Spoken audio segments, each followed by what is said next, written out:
I've been waiting for a better day. Devil, get out our way. Jacob strong, and we're on our way home. All these obstacles in front of me, been blind, but now we see. Oh, and now we're flying on our way to Zion. Oh, Papa, so long to Babylon, we made it home. All glory to our King, he got the throne. Papa, and the judgment has been said, he pulled us through. Papa, I say,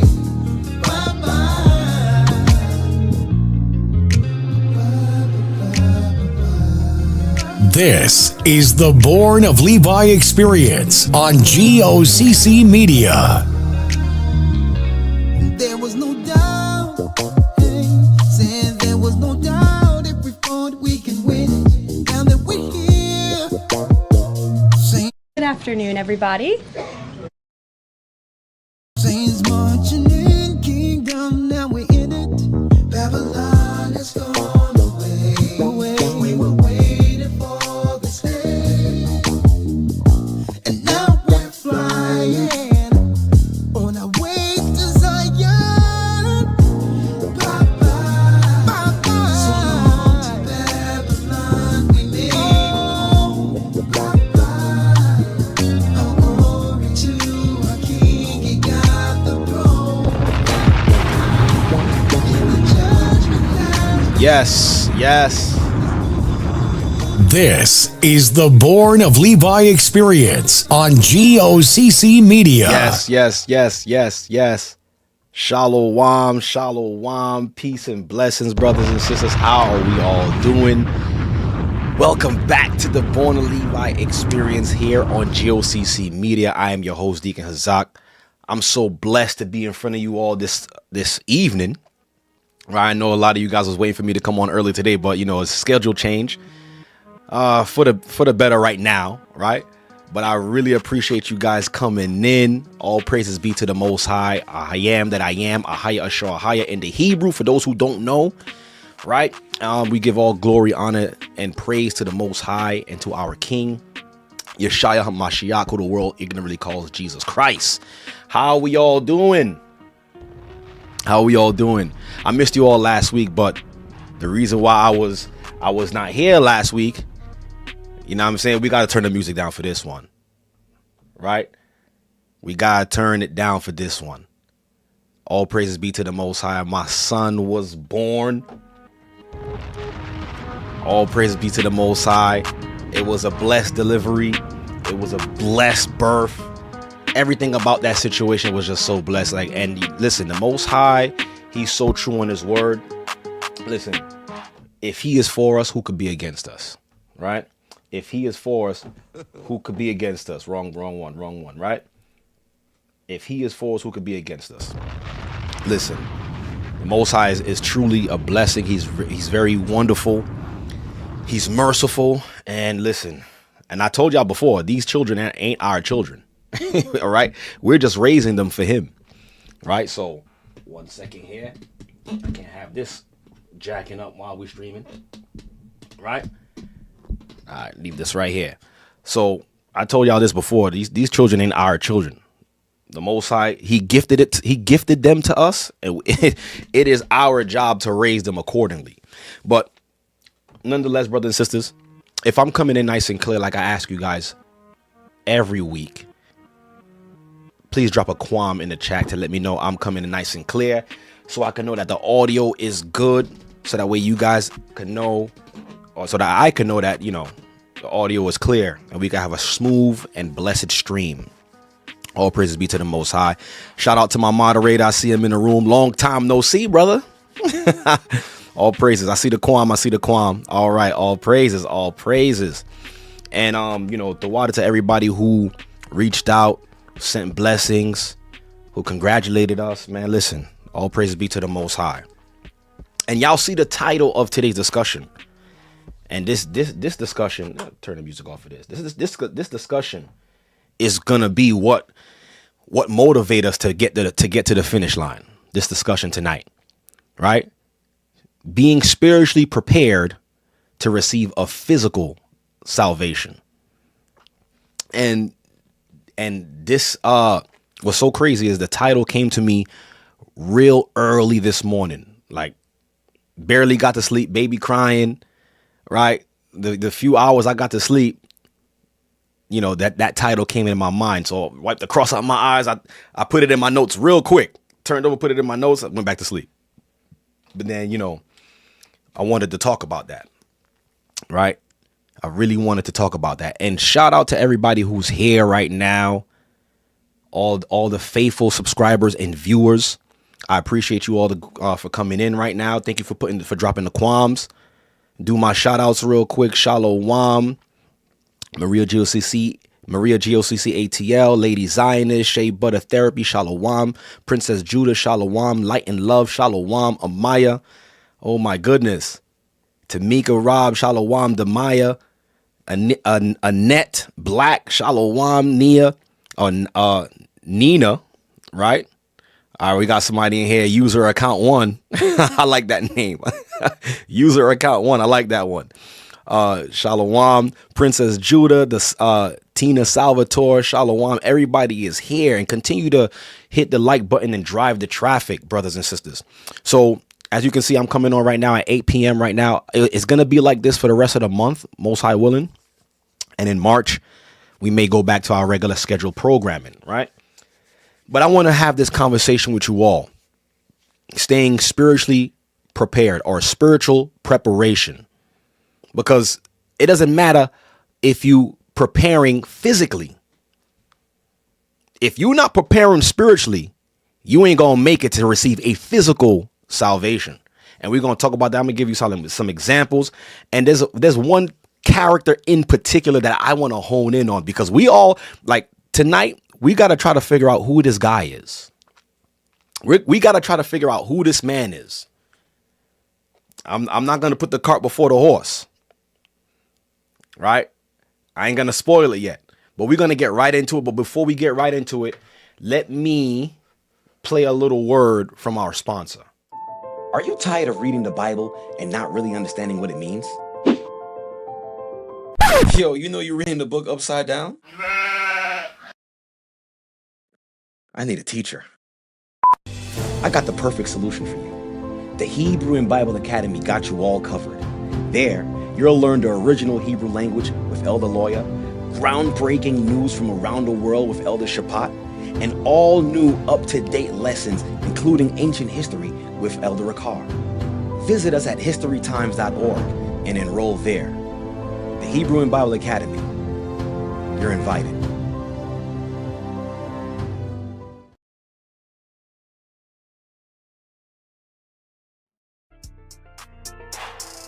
Yes.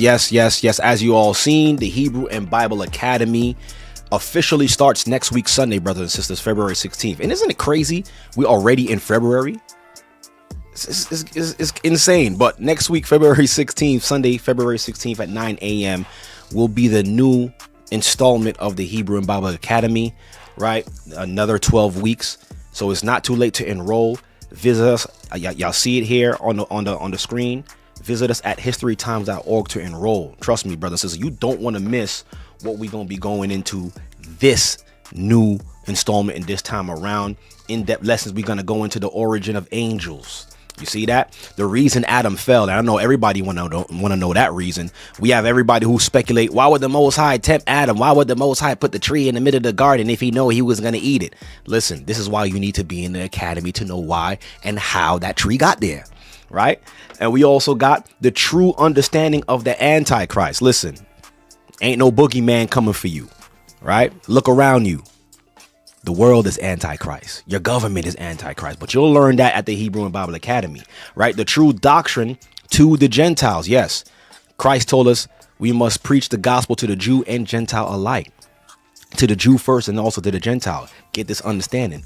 Right? And more live interviews to come. Trust me, y'all don't want to miss this. So please, brothers and sisters, visit us at historytimes.org. That's historytimes.org. All right. Now that we got that out the way, all praises be to the Most High. Let's get into the topic of discussion. And before we do that, I pray, like I said, I pray everybody is doing well. I pray everybody doing blessed. Right? I'm here nonetheless. And let's get into this word real quick. And what I want to do to start it off, I want this particular scripture to be the theme for what we're going to talk about today. I will put it on the screen for you all right here. Right? And this is a popular scripture that we should all know. And I want this to be the theme for us to understand why we're talking about the spiritual preparation. Why do we need to prepare spiritually? And like I said earlier, it don't matter if you're preparing on the physical, right? You could have your doomsday bunker, right? You could have your doomsday bunker. You could have your gold bags. You could have your 30 years worth of storage of food. What good is it? What good is having all of that if your spirit isn't intact? And I find that especially with people coming into the truth, learning about who they are, we tend to stray away from dealing with the issues that's plaguing us internally. It's like for some reason we all become police officers and we become cops and we're looking at what the next person is not doing, as if that person will be getting judged with you on the day of judgment. So it's something, I believe that these kind of conversations is what's supposed to dial us back and to have us to reflect and look inwardly, because that's what it's all about. That's what Christ's mission. That's what he taught us was how to self-reflect. But with that self-reflection, there's something that we have to also understand according to this world that we're living in, according to this time that we're living in. And a lot of y'all see it. And those of y'all who's in the know already know what time we're in. But if this is your first time listening to this kind of lesson or message, is your first time stumbling upon this church, you know, you're going to find out that a lot of the things that our parents and grandparents been saying back then, saying, oh, we at the end times. No, for real. Now we really in the end times. We've been at the end. We just didn't see it before. But now it's even more evident than when our grandparents was telling us we was in the last days. Like, put it in the chat. How many of us remember always hearing growing up, baby, we in the last days? How many of us always heard that? But I want this particular scripture to be the topic, or I would say the area of understanding where we're gonna stay at. So Ephesians 6:12, it says, "For we wrestle not against flesh and blood." So this battle that we're up against, it's not against mere man or people or someone you can touch on the physical. And it may seem that that's contrary to what I'm saying right now, because when you step outside in the street, an altercation could break out between two people. And it seems as if it's just two people arguing, two complete strangers that don't. And y'all gotta look at it like this too. Why would two complete strangers who've never seen each other on, like, for example, like someone who has road rage, right? Let me use that as an example. Someone with road rage, two people get into an altercation because you cut me off, whatever the case is. Now these two people is in the middle of the street, light is green, fighting, getting ready to take each other out because what you did to me 2 lights ago. But think about it like this, brothers and sisters. How could two people who've never met each other, never seen each other, be that angry with each other? Think about that. I've never seen this person a day in my life, but yet because of an altercation, now I feel like I want to take this person out. We fighting. I got this built up anger about this person, a complete stranger that I don't know, I've never met. That's because you got to understand the battle is not really flesh and blood. It's really spiritual. There's spirits at work that's waiting for us to interact in that type of manner, to step in and to cause destruction, shed blood. So when the scriptures tells us that we wrestle not against flesh and blood, that's on every aspect of this life. So it's always best to take a step back. Even if somebody crossed you wrong, said something to you wrong, did something to you, you got to always give people the benefit of the doubt, because at the end of the day, you're not at war with that person. You don't know that person. Keep it in mind. I don't know you. I never seen you a day in my life. Now the question is, what's at work that's allowing me to feel this type of anger towards an individual I've never met before? Right? It's crazy. Two people who've never seen each other, just angry, want to fight and kill each other. Right? So it says, for we wrestle not against flesh and blood, but against principalities, right? Against powers, right? Against the rulers of the darkness of this world.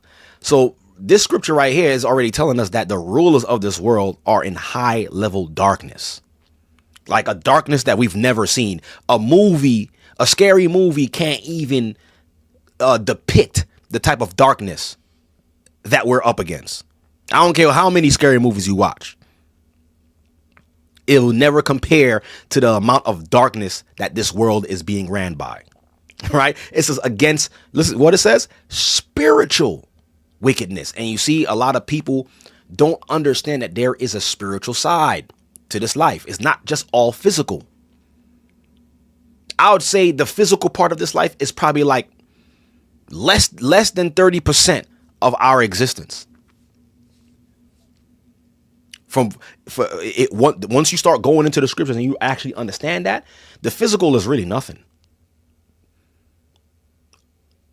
It's really nothing. How many years do you actually get in the physical?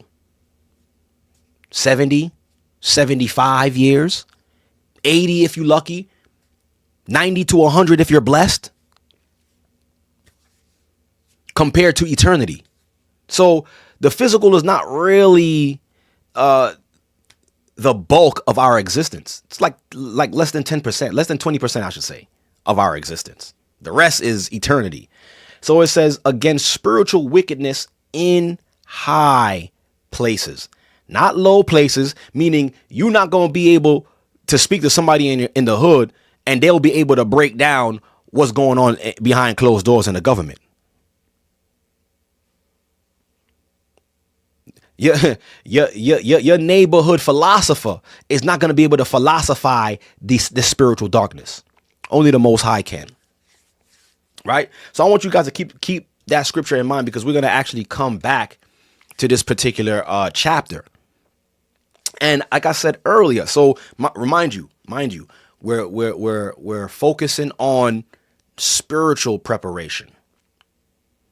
And we need to figure out how to spiritually prepare, because like we speak about all the time on this channel, and like we speak about all the time on these broadcasts.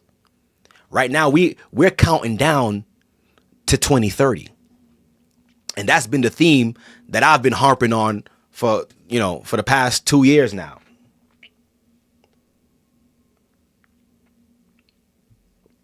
Right? Been harping on this thing. The race to 2030. So now, with this new presidential election, and it's funny how we just read the scripture, but now we're starting to understand this spiritual wickedness in high places. What's the highest place that one could get or could reach or could obtain in this particular society or in this world? Politics. Once you get into politics, you're one step closer to that spiritual wickedness in high places. So if you don't understand politics, or you don't understand the government structure, you will never understand the spiritual wickedness that we're up against. You'll never understand it. Right? Now we understand why now it's starting to make more sense to why they say there must be a separation between church and state. Why? Why must we separate church and state? One might ask. What's the reason behind that? Right? Why should we have to separate the understanding between church and state? Because the church would be the only vehicle or the only weapon to identify this spiritual wickedness in high places. And not just any church, brothers and sisters. Christ's church. Hope that makes sense to y'all. Christ's church. That's the only church that will be able to break down and to identify this spiritual wickedness. I hope y'all following me. So like I said, there's this one individual that I feel like, we got to figure out who this person is. Because he just came out of nowhere. I got to put him on the screen for y'all. I have to put him on the screen so that way you guys could understand who it is I'm talking about. Where did he go? Right? Let me put his face on the screen for y'all.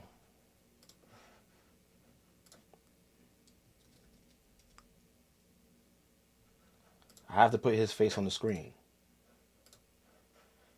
It can't blow up? I need a big picture of this guy. Here he goes. I like this picture right here.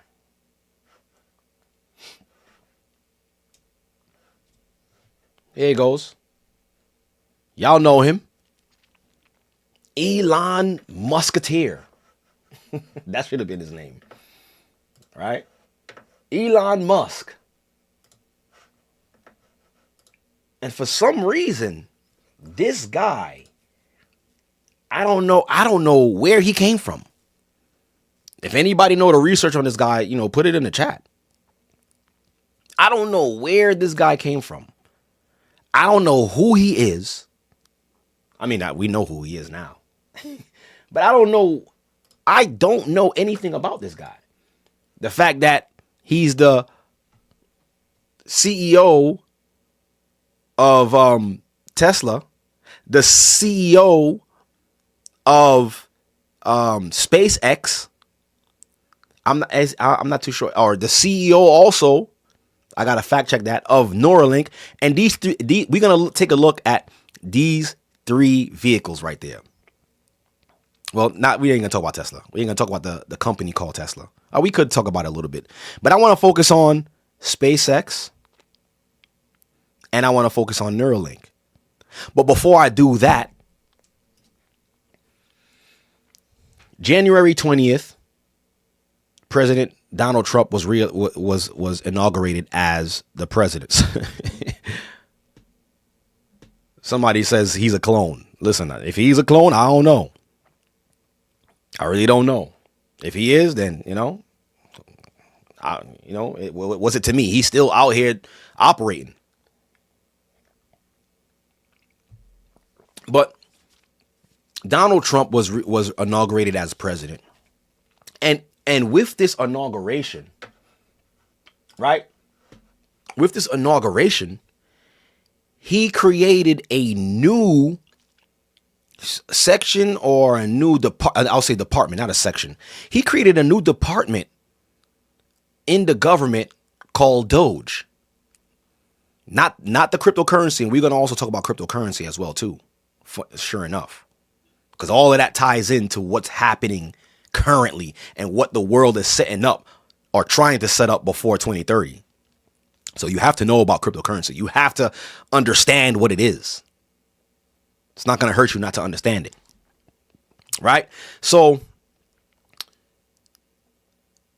President Donald Trump creates a whole new department called Doge, which stands for Department of Government Efficiency. So this department now is responsible for going in to the government records and making sure that the government runs efficiently, like the name says.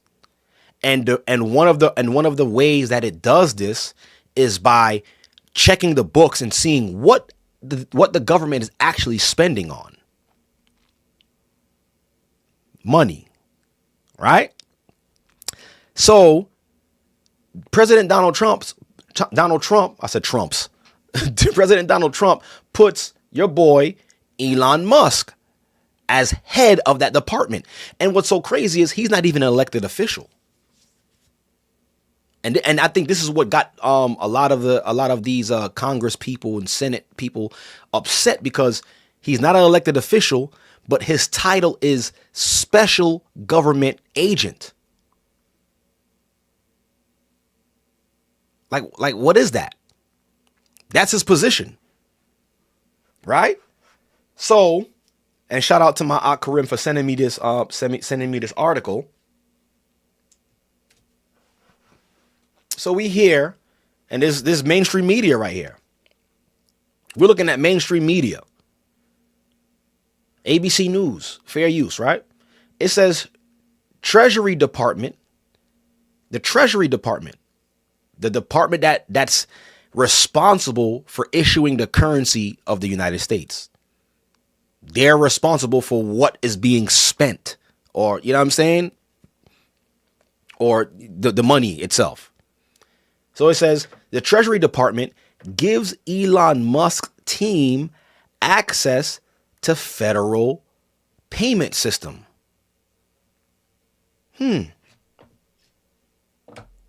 That's crazy. So this man, who we don't know where he came from, how he came about. Make the screen bigger for y'all. He now has access to the country's federal payment system.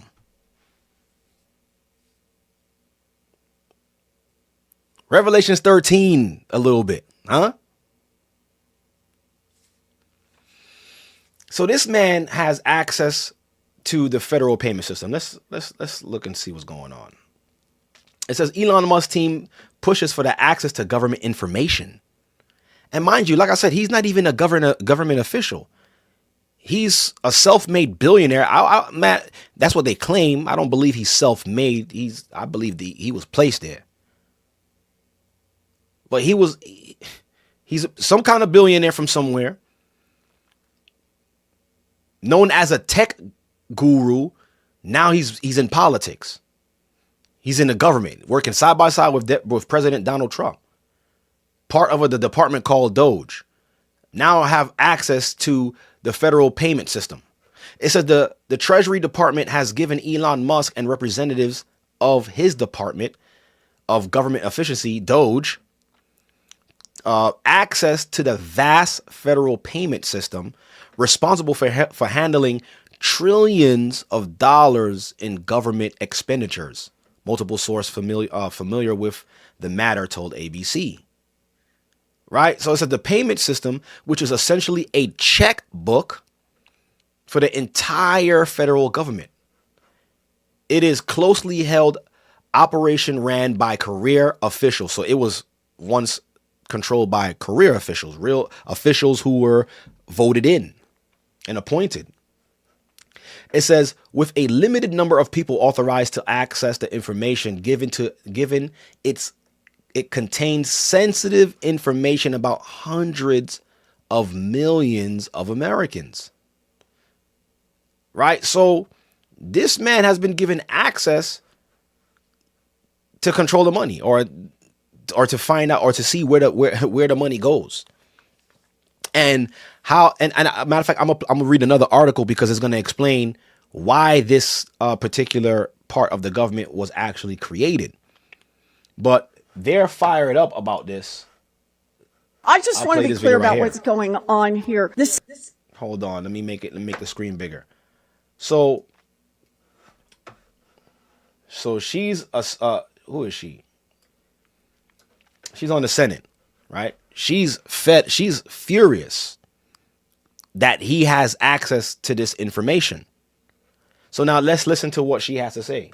I just want to be clear about what's going on here. The system that makes sure that your granddad gets his Social Security check, the system that makes sure that your mom's doctor gets Medicare payment to cover her medical appointment, and the system that makes sure that you get the tax refund that you're owed has been taken over by Elon Musk. And every organization from your state government that uses federal money on that bridge project to the local Head Start that takes care of little kids while their mommies and daddies go to work, is now at the mercy of Elon Musk. Elon just grabbed the controls of our whole payment system, demanding the power to turn it on for his friends or turn it off for any. Keep that in mind what she said, because I did catch that, but it just slipped my mind that she said that. Turn it on for his friends and turn it off if he doesn't like you. Revelation 13, right here in your face. Let me play that back a little bit. Demanding the power to turn it on for his friends or turn it off for anyone he doesn't like. Now, there's a second problem here. It's not just payments from the federal government that are now in Elon's control. Elon and his handful of friends now have full access to your personal and financial information that's in the system. Your payment history, your social security number, your bank account numbers. Elon now has the power to suck out all of that information for his own use. And there is a third problem. In order for this handful of programmers to gain access to our $6 trillion payment system, we don't know what safeguards were pulled down. Are the gates wide open now for hackers from China, from North Korea, from Iran, from Russia? Heck, who knows what black hat hackers all around the world. Listen, the hackers is the least of your problems. Y'all worrying about hackers. What about the power to control if you could buy or sell? What about that? But brothers and sisters, all this is just prophecy. But now, as we're getting closer to the end, these things are going to start revealing themselves. Stuff that, like I said in the beginning, things that our grandparents was telling us and we thought that it was never going to happen. We seen it. We're the generation that's going to live it out. We're going to see it. So him, and I'm going to try my best to connect the dots for a lot of us, seeing that this man has been given the control over the U.S. the money system.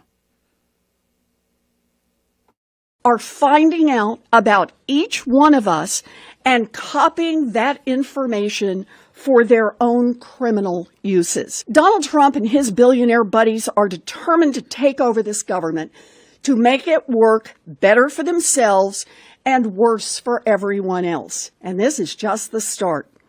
As we gear up for the tax fight, it will become even clearer that Trump will open the doors for his billionaires and giant corporations to find more ways to loot the government at your expense. Meanwhile, everyone else pays more for groceries, more for housing, more for prescription drugs, and more for health care. As if that's the real issue. Right? It doesn't matter who's in charge. We're still going to be paying high groceries, high taxes, barely getting by. So, like, don't give us some kind of sob story, right? It's always been like that for our people, right? Let me continue playing this. I think she says a little bit more. When unelected billionaires start ransacking our government offices, this is not business as usual. Nope. Nothing is normal.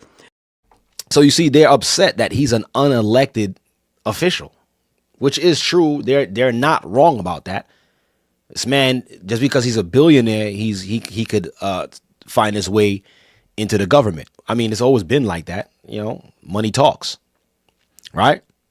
Well, let me get off this real quick.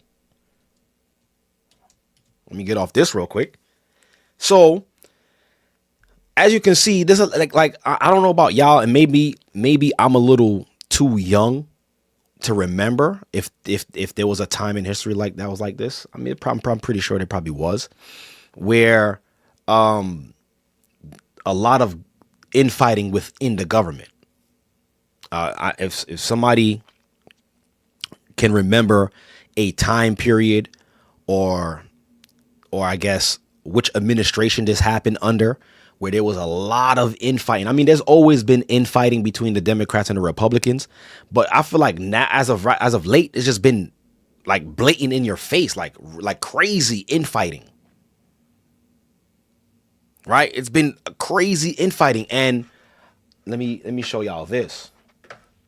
And what comes to mind, I want y'all to pay attention to this. So we're gonna come back to this. So he's been given control over the Treasury, and they're fighting back. And I'm gonna show y'all what happens with that fighting back. But I want to pull up this scripture real quick, and I want to point something out. Give me 1 second, brothers and sisters. Let me point this out.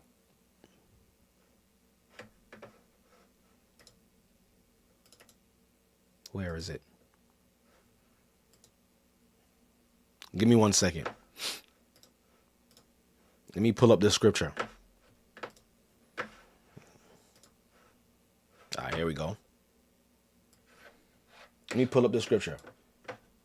And talking about the infighting, how they going back and forth, right?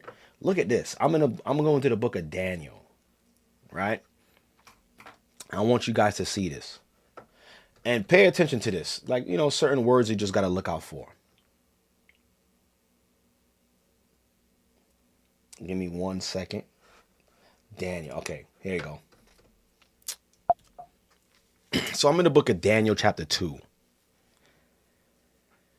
And let's pay attention to this. And if you can't see it, I'm just going to read it. Yeah, you understand? Just follow along.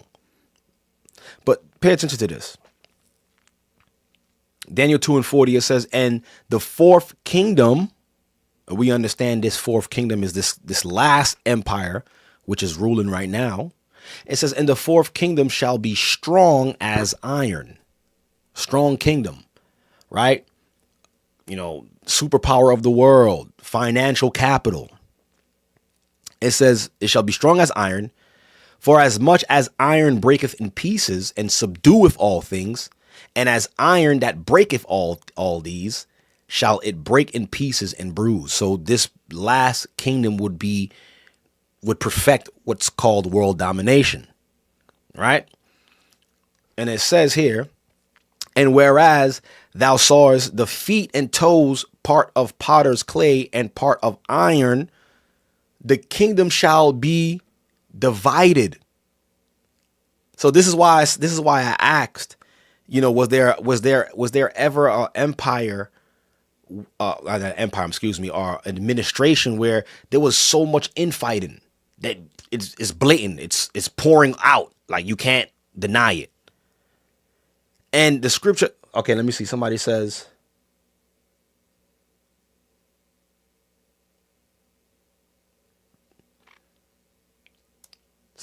Reagan, Iran. I mean, that's two different countries. I'm talking about within America in itself. The infighting within the country.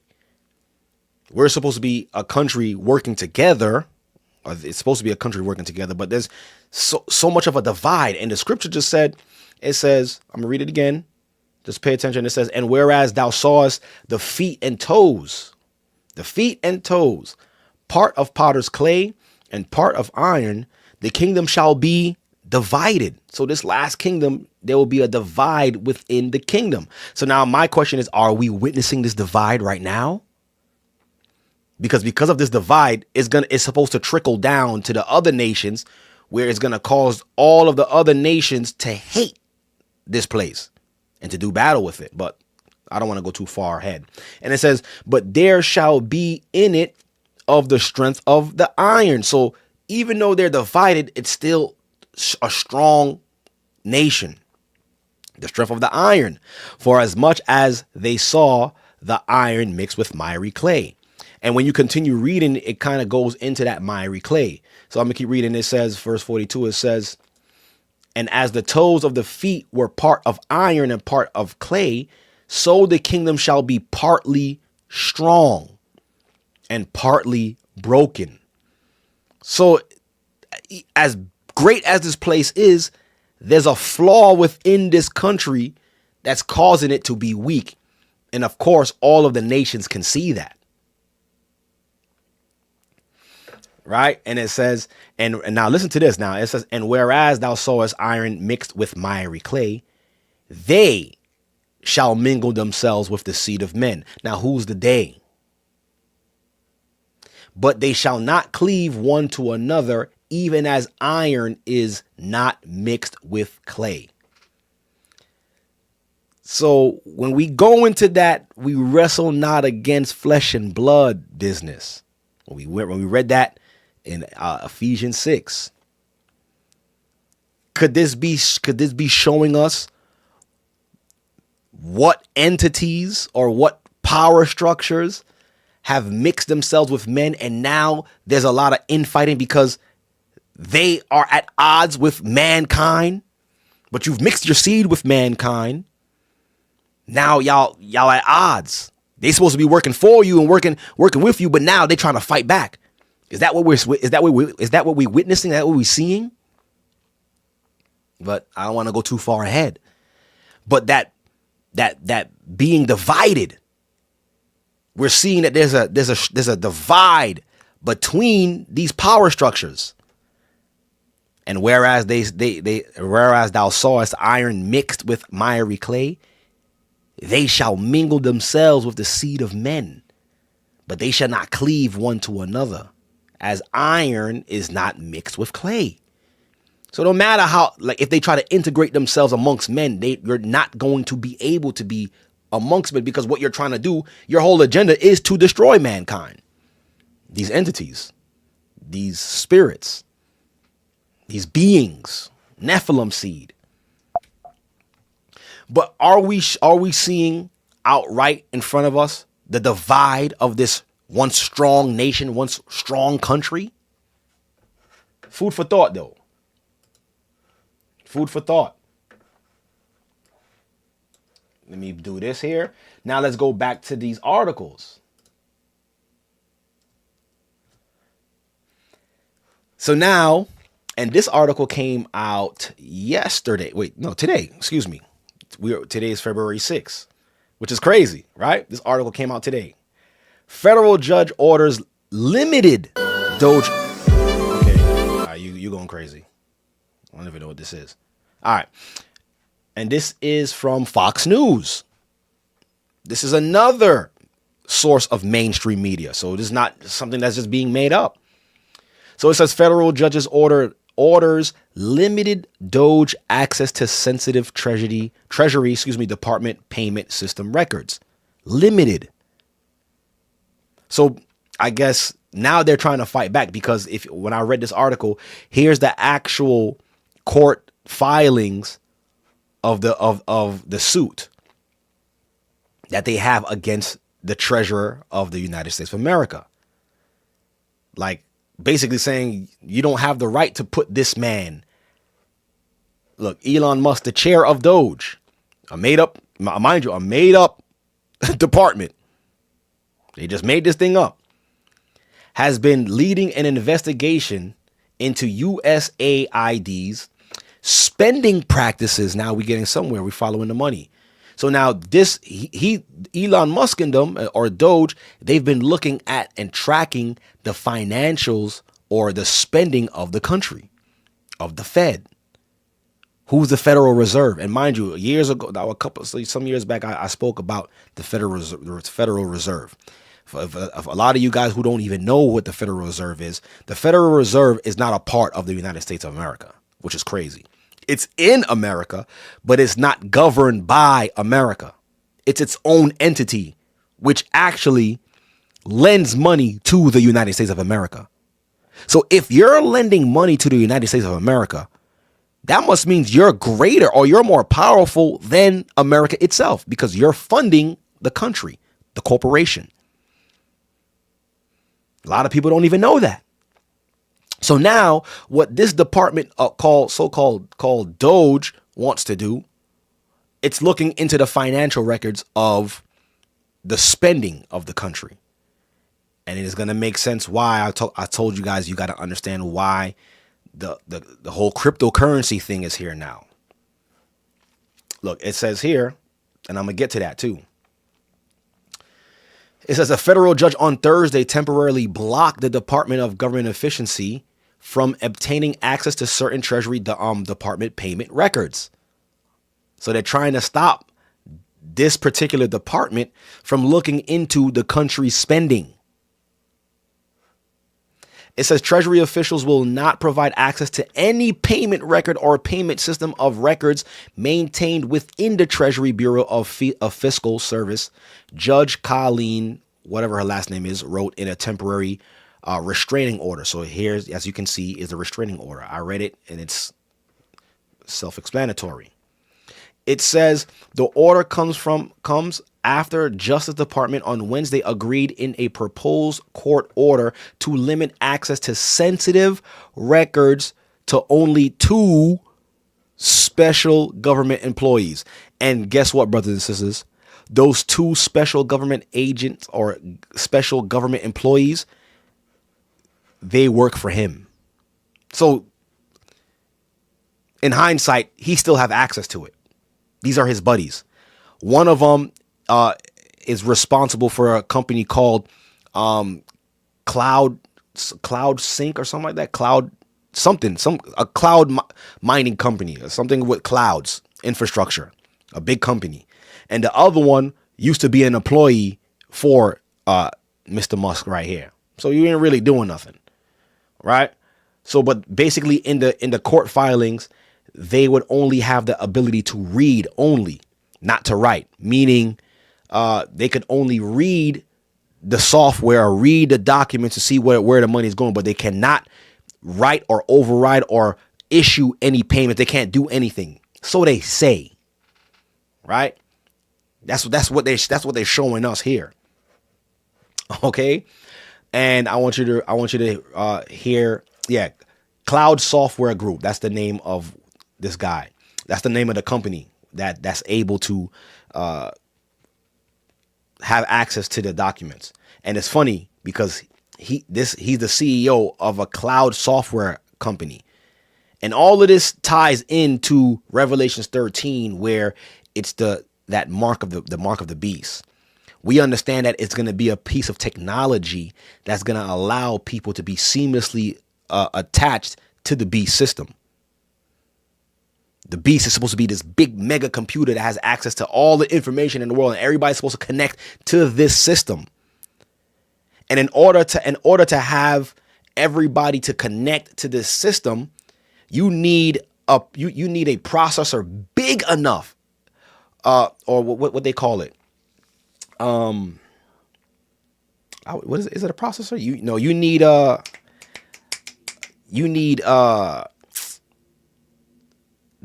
it a domain? It's slipping my mind. But you need a processor big enough to hold all of this information, right? CPU usage. For those of you who's in tech, right? I know somebody who's in tech is going to correct me. But in order for everybody to be able to connect seamlessly to this system, this machine, everybody would need to have access to it without the system crashing. Somebody said hard drive, mainframe, motherboard. We're getting close. It's like the name slipped my mind, right? But I appreciate y'all for trying to help me out. Y'all real ones. But in order for the system won't, so it can't crash, right? What companies are doing now, they're outsourcing their storage on a cloud, so that way it could handle more. The processor the database. Somebody said database, but the processor could handle more information. So now it's funny how this guy, he's responsible for in this company to be able to look at the treasury, and his company is with cloud computing, where they create big old storage units in the cloud somewhere that's attached to a computer, so that way it don't crash, right? And I just find that funny. But we gotta remember this guy right here, because he's very important. to what he's going to do and how he's going to be able to connect everything together. Right? So I want to read a quote from Elon Musk, what he said here. He said, all right, right here. Let me move this out of the way. It says Musk, the CEO, right, of Tesla and SpaceX, claimed Thursday on X, so this is on Twitter, billions of taxpayer dollars to known fraudulent entities are still being approved by the Treasury. So with this information, he can go and see where billions of our dollars that we pay into the system, what they're using the money for, and that they're trying to block him from having access to that. But it's all going to make sense. Like, I believe like all of this is just a front story to what they're actually going to use him to do with this information or have access to all of this money. To me, right now, this is just a front piece as to why he's going in there. Oh, yeah, we're going in there to clean up the government. We want it to be more efficient. We want to make sure the spending is right. But why are you really there? Keep that in mind, right? This is what he said. He said, this needs to stop, he added. So basically,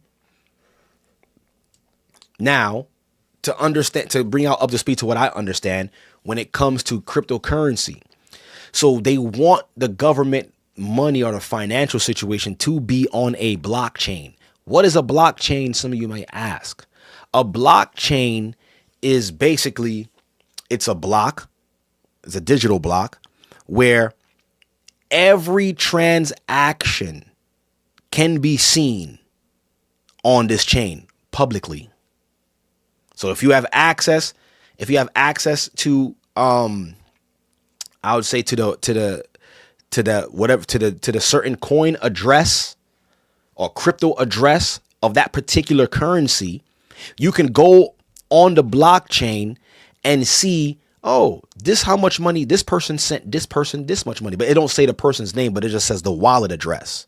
It will show the wallet address. So now if the US is on the blockchain and the money is being tracked through cryptocurrency, regular people like me and you can go on the blockchain and see, yo, the US just transferred $6 billion to this wallet address. And that's the transparency that they so-called claim they want for the government. But guess what? Whatever they want for the government is also going to be what they want for the people.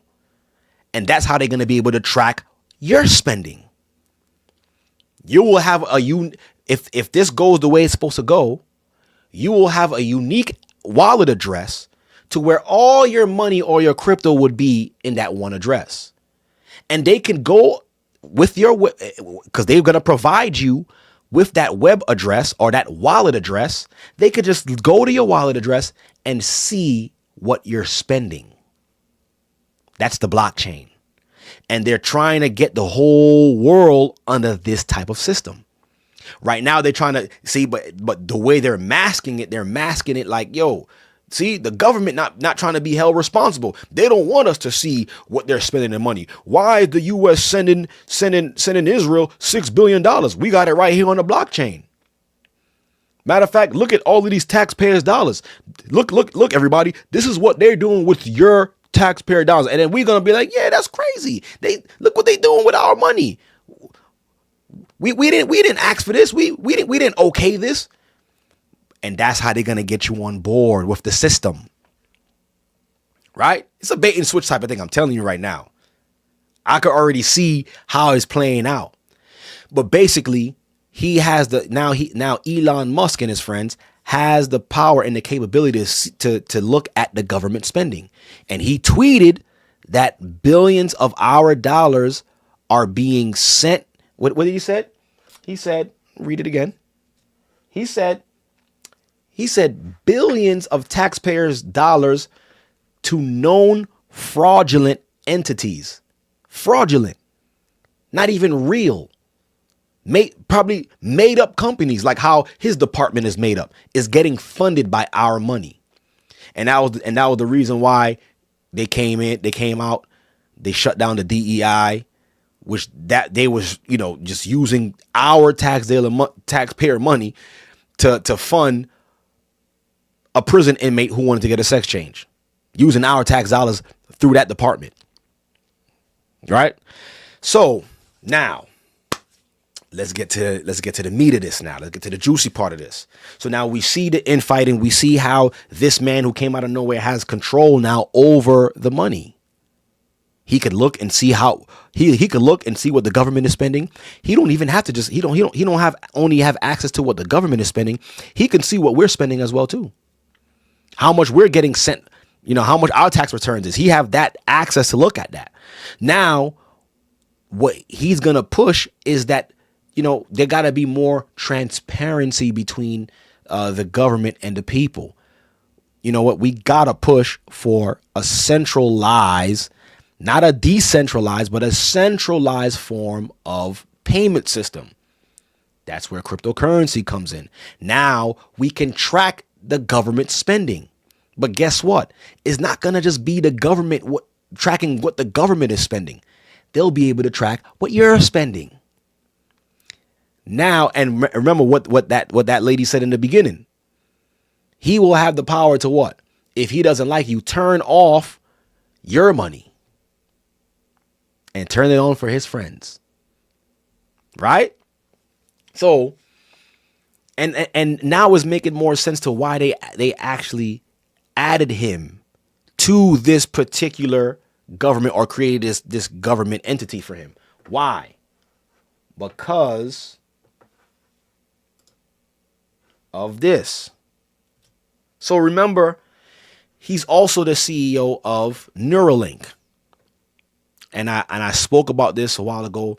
I believe Elder Ricard, he probably spoke about this as well too. But Neuralink, what is the purpose of Neuralink? Neuralink is some type of device or some type of chip in your brain that will help you with everyday functions.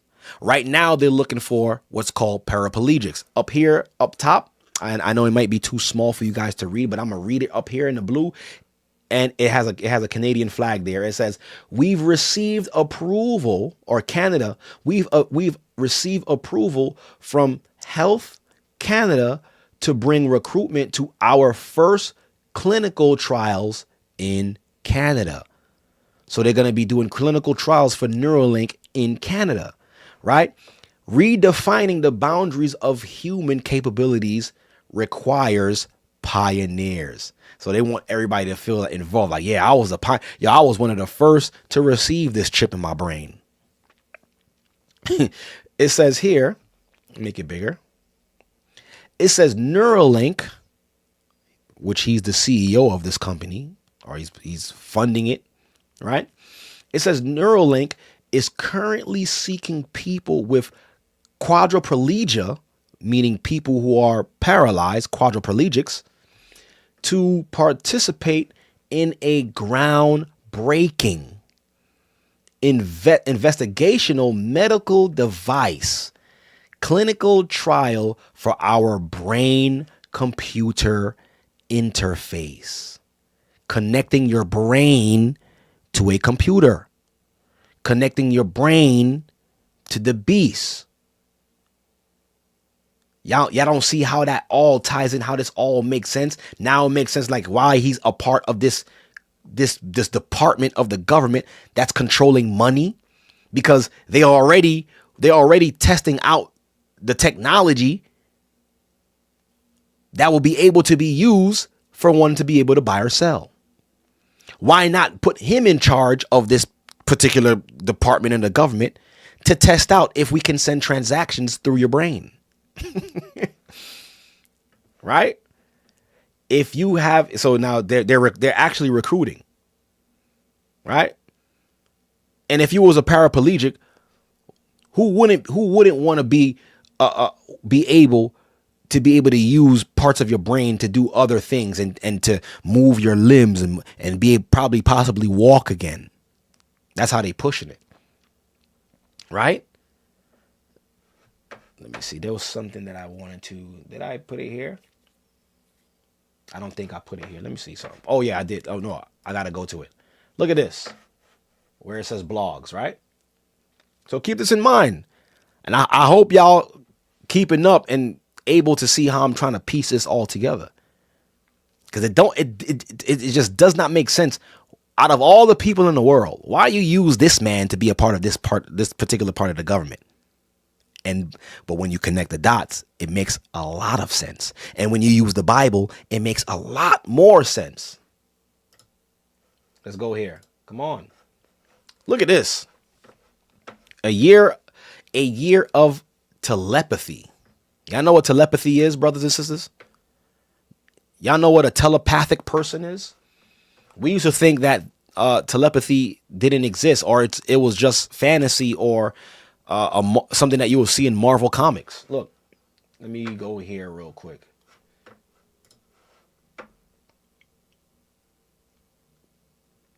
Good old Chat GPT.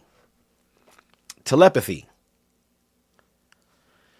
Telepathy is the theoretical ability to transmit what? Thoughts. Theoretically, is the ability to transmit thoughts, emotions, or information directly from one mind to another without using speech. It's not as sci-fi as we think. Let me read that again. Telepathy is the theoretical ability to transmit thoughts, emotions, or information directly from one mind to another without using speech, writing, or any known sensory or physical means. It is often considered a what? Paranormal phenomenon. Anything dealing with the paranormal, we understand to be on the spiritual side, in the spiritual realm. And if you're dealing in the spiritual realm, you're either dealing with demons or an evil spirit, a wicked spirit.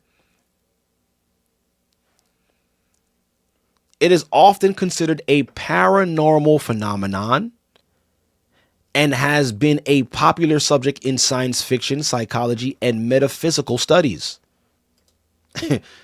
Type of telepathy: emotional telepathy, mental, sensory, dream telepathy.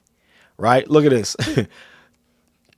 Telepathy in fiction and pop culture. Professor X, X-Men, reads and controls minds. Jean Grey, X-Men, a powerful telepath with telekinetic abilities. Look at it. 11, Stranger Things. I think they're coming out with season 2, I believe.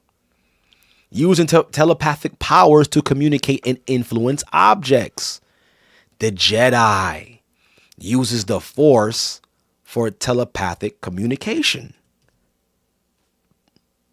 So let me go back to the article now. This is some crazy, weird science that these people are into. So when the scripture says we wrestle not against flesh and blood, I'm showing y'all what we're up against. This is what they're doing. A year of telepathy. Over the past year, 3 people. This is what it says here. I'm reading from here. It says over the past year, 3 people with a paralysis have received Neuralink implants. 3 people already have this thing in their head. It says this blog post explores the different and exciting ways each person is using telepathy in their daily lives. So is it really a computer that's transmitting between brain from brain? Or is this giving a entity or some type of spirit the ability to communicate with another spirit in another person's brain? But you think it's your thoughts. This is the crazy weird science that's going on right now. This is the crazy weird science that's going on right now. And this man, he's behind all of this. Who is he? Not even an elected official. Now he has access to the United States Treasury. He's dealing with money. Chip in your brain. Right? The chip in your brain, right? Hold on. The chip in your brain, right? Remember, the chip in your brain. Let's go here. The chip in your brain. Revelations 13 and 16. And he calls us all, both small and great, rich and poor, free and bond, to receive what? A mark in their right hand or in their brain, forehead. Neuralink, chip. Now I have access to the money. Now I can see if the software works that connects the Neuralink to money. Cryptocurrency. Everything is on a blockchain. I can turn off your wallet if I want to. You know, y'all don't see the setup. Y'all don't see what's happening here. Y'all don't see it? Because I can clearly see it. I can see that thing. Hit that like button on your way in, brothers and sisters. Hit that like button. Now. So we're following and we're trying to see where we're figuring out these rulers in high dark places. The book of Daniel said that, they tried to cleave with the seed of man, but they can't really fit in. They're fighting. There's a lot of division. All right, we got to wrap this thing up, man. Put Elon Musk in there. Surely he's going to do our bidding. He's going to set this thing up how we want it. Matter of fact, he's going to get me to where I need to go. He's going to get me back into the stratosphere with SpaceX. Y'all see that on your screen? He's the CEO of SpaceX, brothers and sisters. This guy, I don't know who he is. He got Neuralink. He got the technology to put a chip in your brain. He has the technology to get into space. Now he has access to the money. Who is this guy? Who is he? SpaceX. This is interesting, man. This is look at this. I feel like a kid in a candy store showing y'all this information.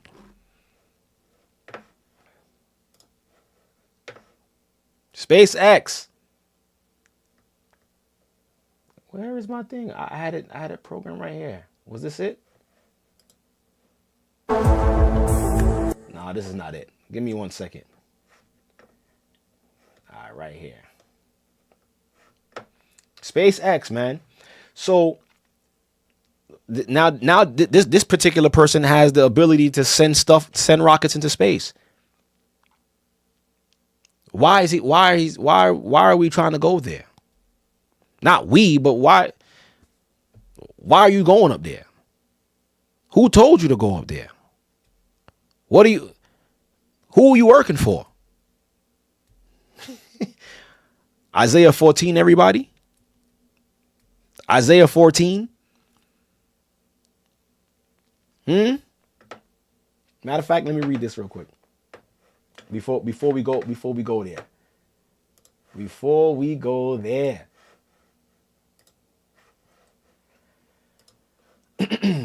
Isaiah 14. Look at this. How art thou fallen from heaven, O Lucifer, son of the morning? How did you fall, Lucifer?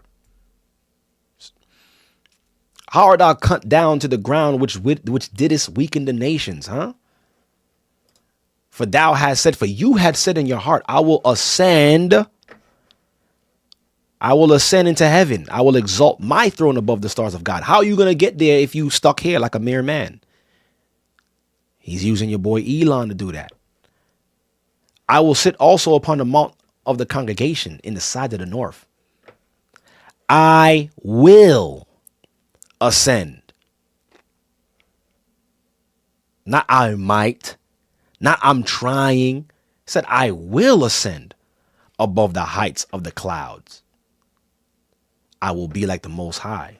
But yet thou shalt be brought down to hell. to the sides of the pit. So the scripture tells us that this is his initiative. This is his agenda. He wants to be there. Right? He wants to be up there. But he's using men to get there. And I believe without any shadow of a doubt, he's using Elon to get there. Look at this. So when we read in the book of Obadiah, right? This right here. Right here. Obadiah verse 4. It says, though thou exalt thyself as the eagle, and though thou set thy nest among the stars, thence will I bring thee down. So it's showing, thus saith the Lord, it's showing here that they will eventually be able to set their space stations amongst the stars, which I believe is just lower orbit, not really going past the firmament. But is this saying to us that they will have the capability to break past the firmament? And once they're able to do that, that's when the Most High will bring them down, because they going up there. And this is the reason why the Most High divided the nations and divided and split the tongues during the Tower of Babel. The Most High looked down and was like, yo, if we don't stop this, there's nothing that they're not going to be able to accomplish. What we're witnessing right now, brothers, is the Tower of Babel on steroids. Okay? It's the Tower of Babel on steroids. Now let's go back here. Let me see if I can find a video that I was watching earlier on this. Give me 1 second.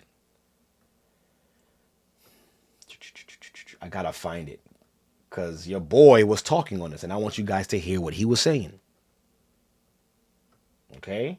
And I had it set up, had it programmed, but it's gone, right? Let me do it like this. Learn more. Maybe this will bring it. So look at these space suits that they got. Don't this joint look like some joint out of the movie Alien? Look at this suit. Right? Oh, here it goes right here. Look at this. Here's the video. Gateway to Mars. And like I said, I'm trying to bring this whole thing full circle, so for us to understand what time we're in. For us to understand, we gotta get our spiritual lives in order. We have to spiritually prepare, because we don't have the finances to fight against these people. We don't got the ingenuity to do what they doing. We don't got that. But what do we have? We got the Most High, who they fear to reverence, who they fail to acknowledge, like he's not going to help his people like he did in times past. The gateway to Mars. So here he is talking to investors. And like I said, well, I didn't say this yet, but I want you guys to listen to what he's saying to the people while he's talking to them, because this is the narrative that they're giving the people, that we're trying to get to Mars, but that's not what really is. That's not what's really going on, because we already, according to the scriptures, we already know for a fact whose agenda it was to get back into the sides of the north. Satan. You think he's not trying to go to no dang different planets? Those things that don't exist. They want people to think and believe, yeah, we space traveling. We trying to find other life out there. We trying to find different planets. That's a lie. That's the lie that they're giving the people, so that way they could keep funding these people. These people could keep funding them, giving them your money to build rockets so Satan could get back into the heavens. Not you. You ain't going to Mars. You staying right here. You stuck here with us. We all here. So you're not going nowhere. You're trying to get Satan out there. But he gotta make you believe, like that's his name. He's a deceiver. He's a liar from the beginning. Yeah, I'm telling y'all, man, once we get up there, there's different planets. Look, we could repopulate these planets. We could do it big. Yeah, all right. He trying to go up there with the Most High. Isaiah told us. So I don't need no explanation from these people. That's why they don't want us reading the Bible, because it's cut and dry. You could say what you want to say, but I'm going to go with what the Most High said. Most High said Satan is trying to get back to the sides of the north. He didn't say anything about him trying to get to Mars. So.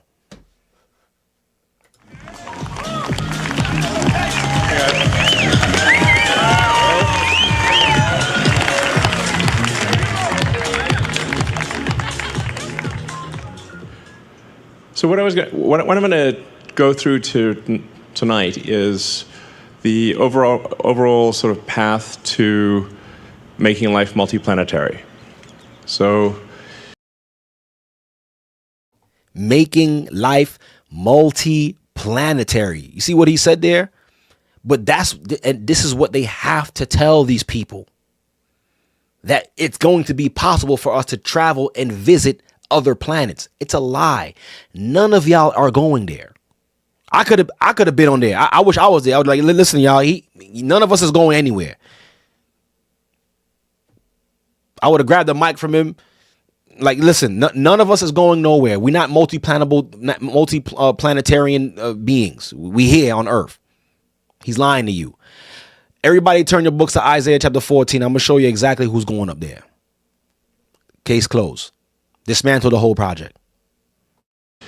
We're doing a lot of good things at SpaceX. I mean, Starlink is incredible, providing connectivity throughout the world, and also, paying for a lot of what we're doing here. And Falcon 9 is the primary launch vehicle for Earth, just doing more non-SpaceX launches than anything else. And you see what he said? Is doing more non-space launches than anything else, because you can't. All right. So basically, he just told them we can't get out into space, what they know as space. They can only go to what's called a lower orbit of the Earth. It's a plateau before they reach the firmament. So they can't get past that firmament. So this is why he just said we're doing SpaceX is responsible for the most non-space travel. What you said? I don't even know the word anymore. But they're not going out there. They're not in space. But Starship is Starship is the first design of a rocket that is actually capable of making life multiplanetary, where success is one of the possible outcomes. No rocket before this has had the potential to extend life to another planet. So could this mean that they're getting closer to Obadiah, verse 4? Are they closer? I believe they're closer than they were years ago. I believe that for a fact. And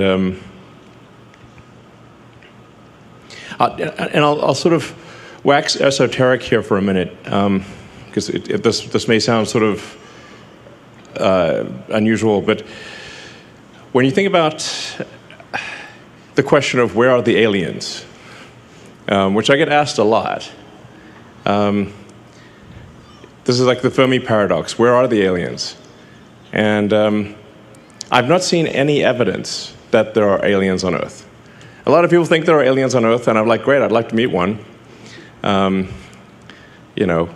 a while there, when I was getting my green card and everything, it said alien registration card. I'm like, okay. But this question of where are the aliens is, I think, a very profound one, because I'm aware of no evidence of aliens whatsoever, which means that I think we're probably alone. And if you look at the history of Earth, like how long has Earth been around? Assuming that physics is correct, the universe is about 13.8 billion years old. Earth is about 4.5 billion years old. When you think about how old is civilization, I think the right measuring point for civilization, in my view, or a good measuring point, would be the advent of writing. So the first writing is generally considered to be the ancient Sumerians. Where are they now? They died out, but about 5,500 years ago. You see that? First, he got to give you the lie and saying the first evidence of anything was Earth is 14 billion years. Yeah, horseradish. All of that is a lie. This planet has not been here 14 billion years, because if it was, who was there 14 billion years ago to tell us that we was here 14 billion years long? But he said the first known understanding or evidence of writing, it was 5,500 years ago, which is 5,500 with the Sumerians, the Sumerians. And brothers and sisters, that's accurate, because these are the people who were what we understand to be before the flood, the sons and daughters of Cain, who scholars, these scholars, they claim them to be the Sumerians. But these are people who was pre-flood, during the times of Jared and Enoch and then Noah, pre-flood people. So and it's funny how they have the years down pack as far as 5,500 years. It was archaic right? Which is 5,500 years. This whole thing is less than 6,000. This whole planet and existence of life is not even 6,000 years yet. We're like close to 6,000 years. But they have the understanding. It's funny that he has the understanding that civilization is only recorded from 5,000 years. And he knows that. But he threw out the lie first to throw you off, then give you the truth. Pre-cuneiform. In fact, I suggest it's like an interesting rabbit hole to read about the history of writing.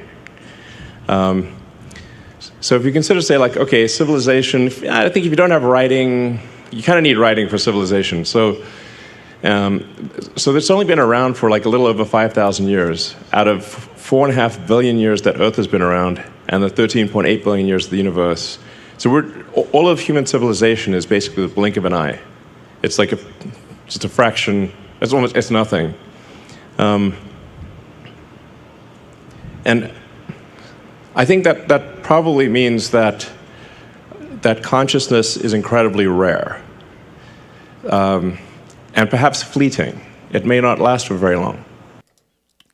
That consciousness is rare and it's fleeting, meaning it's not going to last too long. Meaning the human consciousness, because these people, they don't believe that we have a soul or there's a spirit in us, and when we die off, and that consciousness dies off with us. But with their whole AI thing, they're trying to upload our consciousness to a computer. It's crazy what these people are into, what they think they could do. But because otherwise I think we would have seen aliens, some kind of sign of aliens. I think the most likely explanation is that consciousness is so rare that and does that consciousness actually extend to another planet? Does that consciousness extend to another star system? And you see, but this is what he's telling these people in the crowd. Does our consciousness extend to other planets? Listen, there ain't no planets, man. Y'all ain't going nowhere. When you die, you going to where you're supposed to go.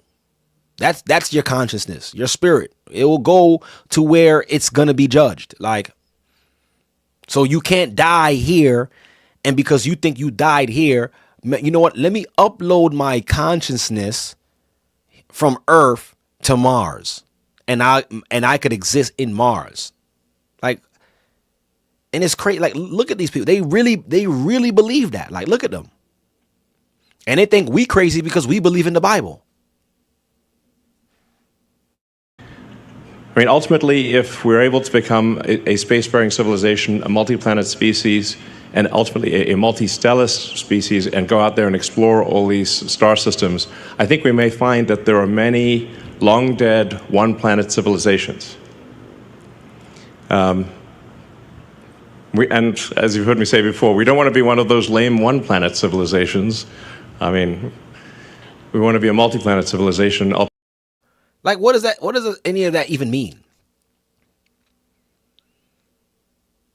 There's no such, like, how can we be multi-planetarian beings? We're here on Earth.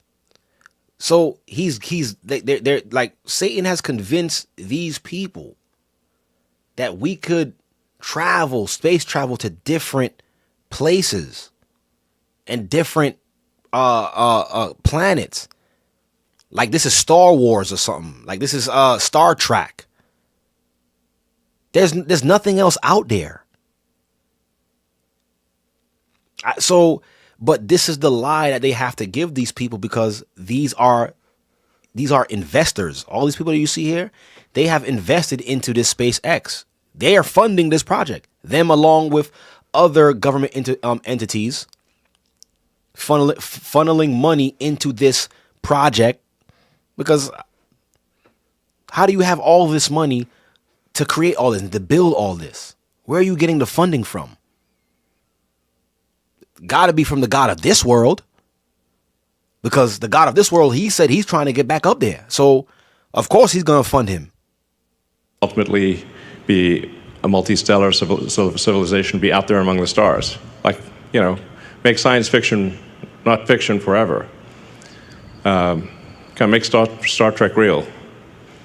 So that's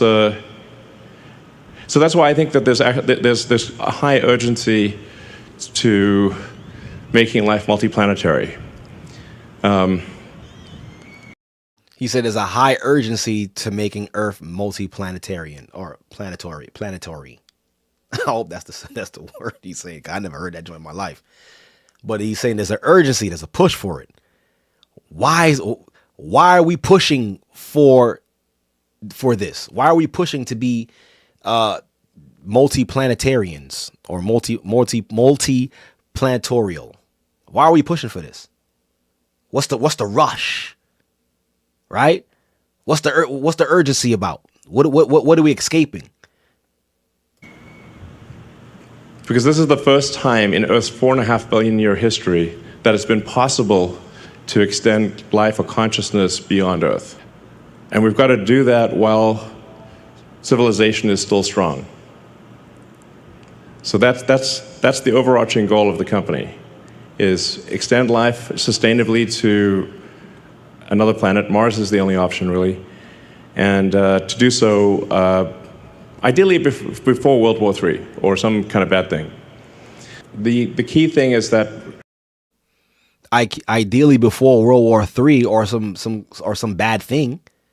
So y'all planning to destroy this place and leave us here? Like, y'all trying to destroy this joint and leave us here? All right, well, y'all could try. The Most High said, "Thence will I bring y'all down." We need enough people and enough tonnage on Mars such that Mars can survive and continue consciousness even if something were to happen to Earth. Now, I still think, obviously, I'm not talking about abandoning Earth or anything like that, and we want Earth to be as good as possible for as long as possible, but there are certain things that may be outside of our control. Yeah, okay. So we want to just get Mars to be a self-sustaining civilization as quickly as possible. Why? My thing is, what's wrong with Earth? Like, did anybody ask that question? I'm trying. No one there asked that question and said, "Yo, excuse me, Mr. Musk, what's wrong with planet Earth?" Why can't we just fix Earth, and instead of trying to escape it? I'm just, I'm just curious about that. Like, why not fix Earth? Well, you see, but this is the bogus message that they got to give to these people to keep them in the lie. Because you think they could come out and really say who they're really working for? And I think this can be done. Stop. Right? I keep hitting the play button. You think they could? Because like in my mind, I'm saying to myself like, yo, y'all might as well just come out and be like, yo, listen, guys, all right, listen, we're just gonna come out. We just gonna come out and just tell y'all, we working for Satan himself, and we're actually trying to get him back out there because he's gonna fight with God, and we're gonna win, so that way we can take control over heaven, and we could just be rich and do what we want forever and ever. Just come out and tell the world that, but they can't, because if they tell the world that this is the mission, then rational people who believe and can think rationally will be like, wait, hold up. So if we helping the devil, why are we fighting against God? Like, who's stronger, God or the devil? Like, and most people understand that God is God, the devil is the devil. So naturally, mankind would band together to fight against the devil, but they can't show it that way because he will have no backing. He needs us to volunteer ourselves to get him back there. Because that's just my thing. Like, just come out and tell the world, like, yeah, we worshiping the devil and we trying to get him back into the heavens. So this is the reason why we have SpaceX. Don't give me no song that's talking about something. Yeah, we trying to be multi-planet beings. We trying to get to Mars. We trying to sustain life on Mars. Why not just fix Earth? But y'all trying to escape Earth. It's not that y'all trying to escape Earth. Who's trying to escape Earth? That's the main question. In around 20 years. So, and this giant Starship factory that we're building is obviously key to that. And the launch sites that we're building here and at the Cape and elsewhere in the future will be key to that. So let's just go through that. This is the final go, no go poll for Flight 3. All right, so then they just play some video of them launching these things and showing. Hold on, there's something I want to show here. Hold on, let me see if I can find it.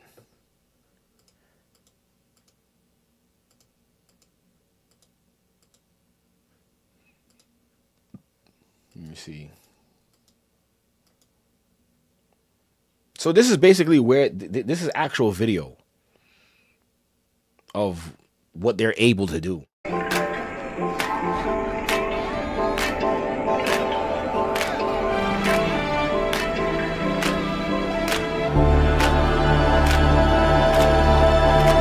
as you can see, it's just a lower Earth orbit. And out there is the vast darkness, is the deep, like where it says the Most High walked, the Spirit of the Most High walked across the face of the deep. That's it right there. What we're looking at, that's the deep, and in that big space of the deep, that's where the Most High created Earth. Within that, so there's nothing else out there, right? And this is what they're able to actually see out there.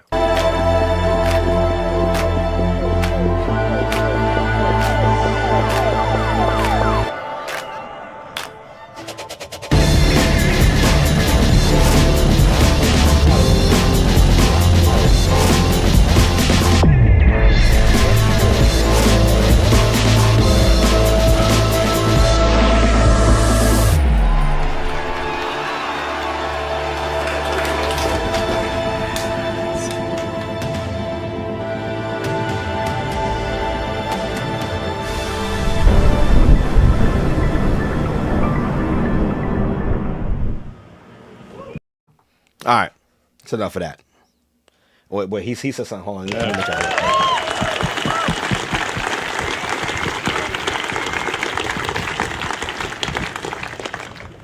And congratulations, guys, you did that. That's insane. I mean, it looks like CGI. I mean, it's hard to believe that is unfiltered video That's just the actual what the camera saw. No filters, no nothing. That's actually what the camera saw, which is insane. So yeah, so basically he's saying that's exactly what the camera saw when they went up there. But that's as far as they could get. They can't get past that, because if they could, they would have already. Okay? If they could have gone beyond that, they would have done it already, but they can't. Right? But like I said, whose plan was it? Who was this man working for? Why are you trying to go up there? Like why are you trying to escape Earth? Who's trying to escape Earth? Right? Let me get this out the way. Oh, let me go back here. Right? So we getting somewhere. All of these clues. You got this guy. He's a part of DOGE, Department of the Department of Government Efficiency. They have access to the U.S. Treasury. He came out with Neuralink, right? He came out with Neuralink, putting a chip in your brain. Revelations 13 says, bond or free, rich and poor will be able to receive a mark in their right hand or in their forehead. The Neuralink will be connected to a computer. We understand. I believe that computer is the beast system itself. He now have access to the treasury. Now, who knows? Probably going to test out to see how seamless the system is now. Working with cryptocurrency, using that as a form of payment system that's connected to a blockchain, so I can track and see what you're spending, how you're spending. Matter of fact, I don't like what you're spending here. Let me turn your wallet address off. And mind you, we can't forget about what they said on the World Economic Forum. Let me play this back for you again, if you must have forgot. 8 predictions for the world in 2030. You'll own nothing and you'll be happy. This is how our world could change by 2030. But let me also show y'all this, because I look at this. This video was 4 years ago, but in the description it says this was updated November 17th, 2020. So in November 17th, 2020, they deleted the tweet due to backlash. So they tweeted this back in 2020 and they deleted it. Right? World Economic Forum says by 2030 you'll own nothing and you'll be happy. But they deleted it. So praise the Most High, this person was able to record this and keep this as a file. I'm about to download this myself before they scrub this from YouTube. So look at this. Back in 2020 they did this.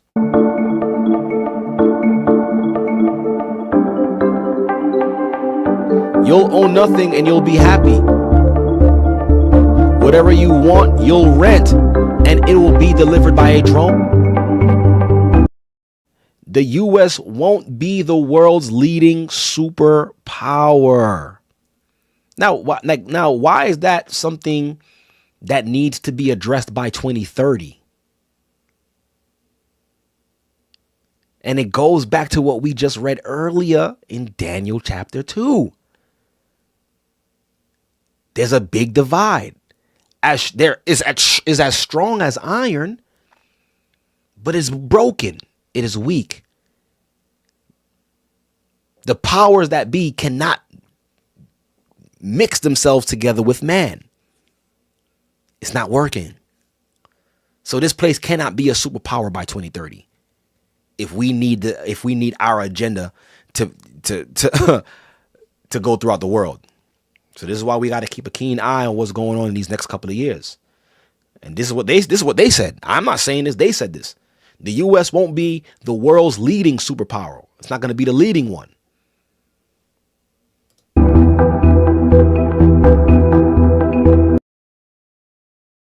A handful of countries will dominate. You won't die waiting for an organ donor.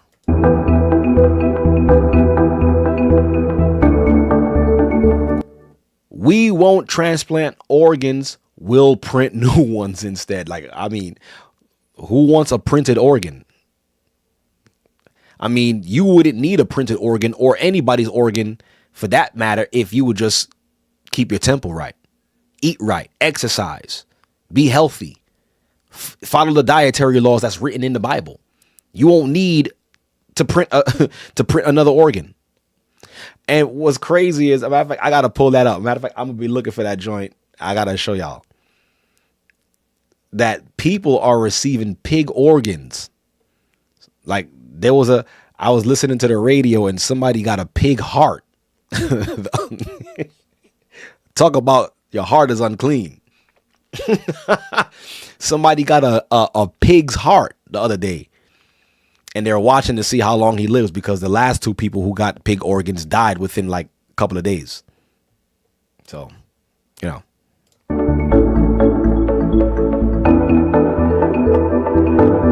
You'll eat much less meat. How you know that? How they know that? Unless y'all gonna do something.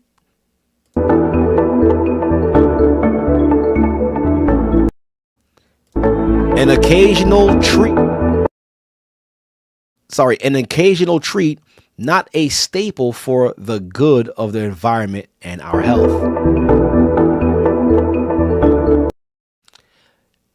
Look, how do they know this? 1 billion people will be displaced by climate change. How do you know that? I'm just, why they can't just let the earth, man? The earth, she's earthing, she's doing what she's supposed to be doing. She's doing what the Most High created her to do. But y'all steady talking about this climate change thing. How do y'all know 1 billion people will be displaced by climate change? How do y'all, tell me? And how do you know by 2030 that's going to happen? Come on, man.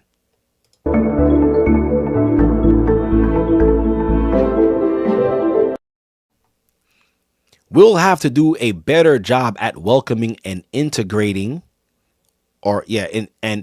integrating, right? Refugees. Who y'all trying to replace? Why? I mean, we never had a problem with refugees before, but like now they're bringing them more. They're bringing them in more than ever. Who are y'all trying to replace? And mind you, when I did that study and we did that show, that before the fall of ancient Rome, it was invaded by the Huns, by a lot of migrants towards the fall of Rome. So it ain't no new thing under the sun. We seen the same thing happen here. It says polluters will have to pay to emit carbon monoxide or carbon dioxide. But that means everybody. We're all polluters then if that's the case, because we all drive cars. We all drive cars which emit carbon dioxide. We actually exhale, we breathe in oxygen and exhale carbon dioxide. So are we polluters because we're just breathing? So we're going to have to pay a tax to breathe? Is that what you're telling me? It's crazy.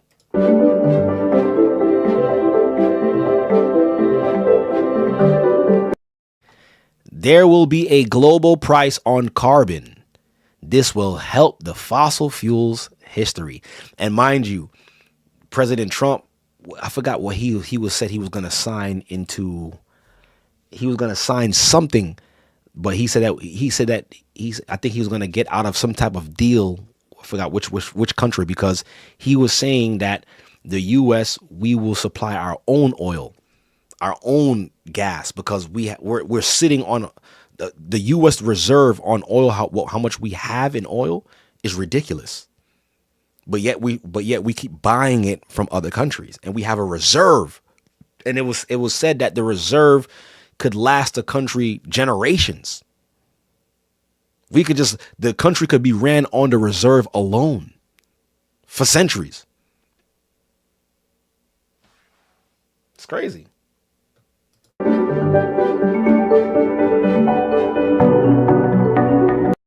There you go.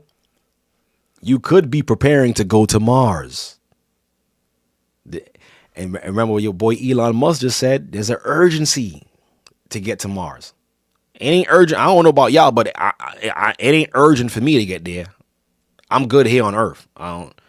Y'all let me know. I'm good on Earth. I'm here. So I don't need to be out there.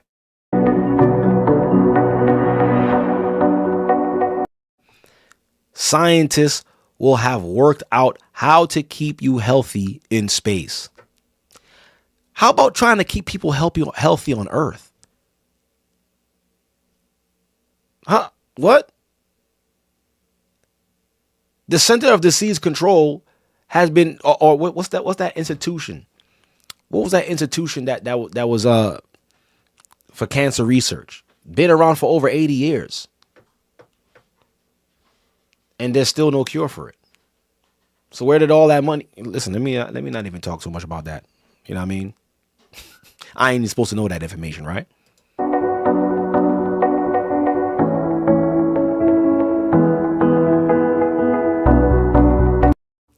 It says Western values will have been tested to the breaking point. What does that even mean, y'all?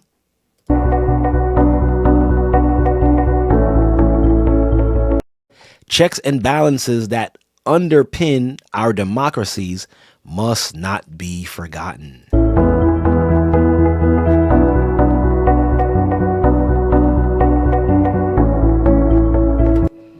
Don't forget, y'all, by 2030, you will own nothing and you'll be happy. This is how our world could change by 2030. And here it is. We're seeing the setup for it. And listen, it's just a countdown of 5 years, y'all. We just got to February and look at all of this information that we're receiving already. And we could put together and piece together and see how close we are to what they're getting ready to accomplish on this earth. It's crazy. It's crazy, y'all. It is insane what they're doing. Let me get this out the way. So, like we said in the beginning, we wrestle not against flesh and blood. And knowing that we don't have the finances, okay? We don't have the finances to rival these people. We don't have the technology to rival these people. We don't have the political pull to do what these people are doing. So it almost seems like as if our fate is already written out by their standards. But what did the Most High say? Right? How are we supposed to get on the right side of things? Because guess what, brothers and sisters? Remember when the children of Israel was with Moses and the Most High had them at the shores before they crossed over the Red Sea, right? And while he had them waiting there, the Most High purged out the rebels from amongst them. Those who were complaining, right? Complaining, oh, how I miss the melons of Egypt and the chicken and the spices and the good clothing, the water. So the Most High was witnessing and watching this. Led them there and was watching them. And those who were strictly operating off of their flesh and couldn't see what the Most High was doing for their good, Most High clipped them right then and there. They didn't make it on the other side, to the other side. They didn't make it. Because why? Spiritually, they weren't where they were supposed to be. And they're going to use, or the so-called powers that be are going to use the same tactics again to get us out the way.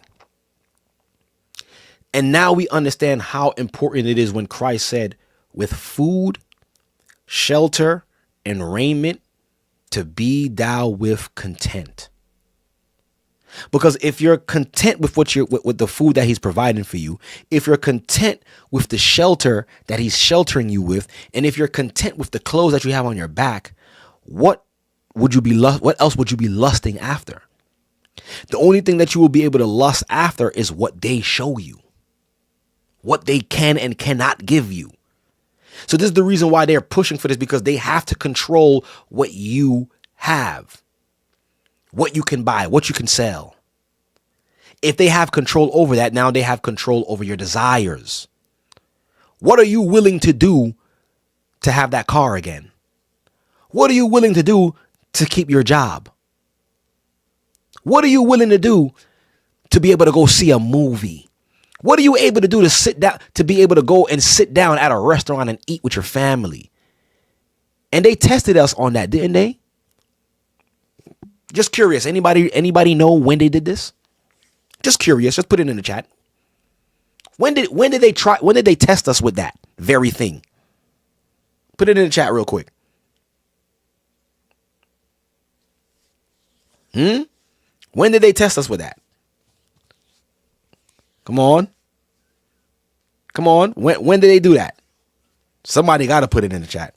I know there's a slight delay, so I'm trying to give you. Okay, thank you. Sister Danita Atkins. 2020. See, everybody's saying it. 2020. Yep. See? 2020. Y'all see, so y'all know. Fool me once, shame on you. Fool me twice, shame on me. Right? So they did this already, brothers and sisters. They tested it. And like sheep, a lot of people fell victim. A lot of people fell victim. And they fell victim because why? Spiritually, they were not prepared. And spiritually, if you're not prepared, you will fall to it again. And what they got cooking up right now is not 2020. 2020 was like Bishop Shamal always says, 2020 was a cakewalk. Some of us are going to be wishing for 2020 to come back. Some of us are going to be wishing it was 2020. So they tested this on us already. They know what people want. Sorry. You can't come up in here. Yeah, I know the Spider-Man movie. Yeah, that movie just came out, but you got to have your cards. You got your V cards on you. You got it? No? Oh, you can't come up in here. 6 feet of space. Okay, put your mask on. You don't have your mask. Oh, you can't come in here. Oh, you want to still work here? You got babies to feed. Oh, yeah, you got to go get that thing. If you don't get it, then yeah, you can't work here no more. I'm sorry. And what people did, ran and got it, because spiritually they were not prepared. So, to help you and to help us stay spiritually prepared, let's go here. We're going back to Ephesians chapter 6. And remember, verse 12 told us that what? We wrestle not against flesh and blood. I'll read it again. So now there's 7 things within this particular chapter that we're going to look at that's going to keep us out of harm's way. And it's detailed within this very chapter. Look at this. For we wrestle not against flesh and blood, but against principalities, against powers, against the rulers of the darkness of this world, against spiritual wickedness in high places. Now he's going to give us the tools on how to stay spiritually prepared. It says, wherefore, take unto you the whole armor of God, that ye may be able to withstand in the evil day. You see, a lot of people didn't have this armor on back in 2020. A lot of people didn't have this armor, so they couldn't stand in the evil day. But us, right? All praises be to the Most High. We had this armor. But now it's time to get that armor reactivated again. Stronger, better for what's coming. Right? That you may be able to withstand in the evil day, and having done all to stand. Stand therefore. Now let's look at the 7 points that he gives. That Paul gave to the church to the church at Ephesus. He said, stand therefore, having your loins girded with what? Truth. Always understand the truth of the matter to be able to withstand the wiles of the devil. Having on the breastplate of what? Righteousness. Truth and righteousness must always be a part of your regimen, a part of your daily walk. Standing in truth and operating in righteousness. What else he got here? And your feet shod with the preparation of the gospel of peace. If at all possible, live at peace with all men. That's 3 points right here. Huh? Above all, taking the shield of faith. We got 4 points here. Right? So we got truth, righteousness, peace, faith. Faith in what? Faith in the Most High. Faith that the Most High did not give you this information to scare you and to destroy you. Faith that the Most High is going to be by your side and guide you. But you gotta have truth, you gotta have righteousness, you gotta have peace, and you gotta believe, you gotta have faith. Above all, taking the shield of faith, wherewith ye shall be able to quench the fiery darts of the wicked. See? Having the faith, understanding, yeah, well, if you don't get this, you're gonna get sick. You and your whole family gonna get sick. All right, well, we'll see about that. The Most High didn't tell me that. Right? Verse 17. So what we got? That's 4. Verse 17. The helmet, and take the helmet of salvation. That's 5. What is the helmet of salvation? How do you take the helmet of salvation? You got to pick a side. You got to choose a master. And the only way you could choose the master that we following is through baptism. Being covered. That's the helmet of salvation. That's how you protect yourself from the wiles of the devil. Are you sealed? Are you covered? Are you baptized for the remission of your sins? That's 5. The sword of the Spirit, which is the word of God. 6. You're staying in the scriptures. You understanding how to navigate this world through God's word. Huh?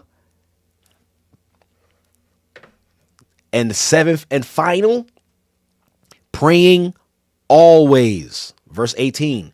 Praying always with all prayer and supplication in the Spirit, and watching whereunto with all perseverance and supplication for all saints. We're praying. You're praying for your household. You're praying for the safety of your family. You're praying for your brothers and sisters in the church. You're praying for all the saints so the Most High can hear, and he hear our cries.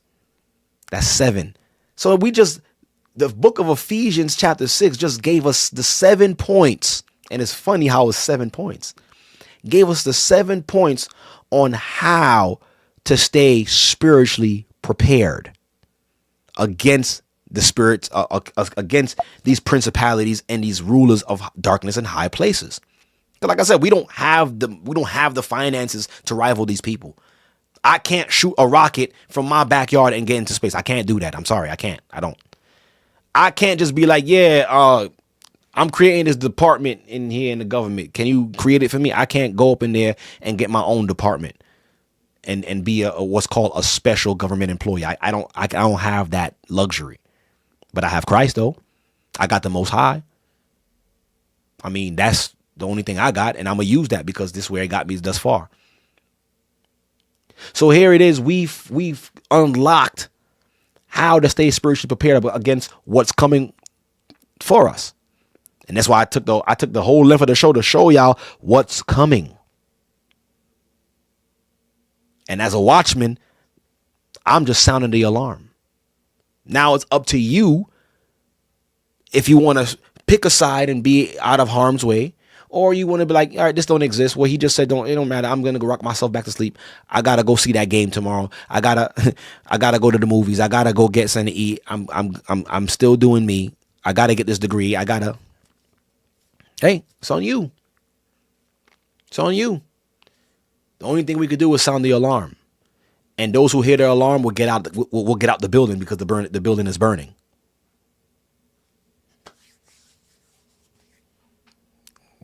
What are we gonna do?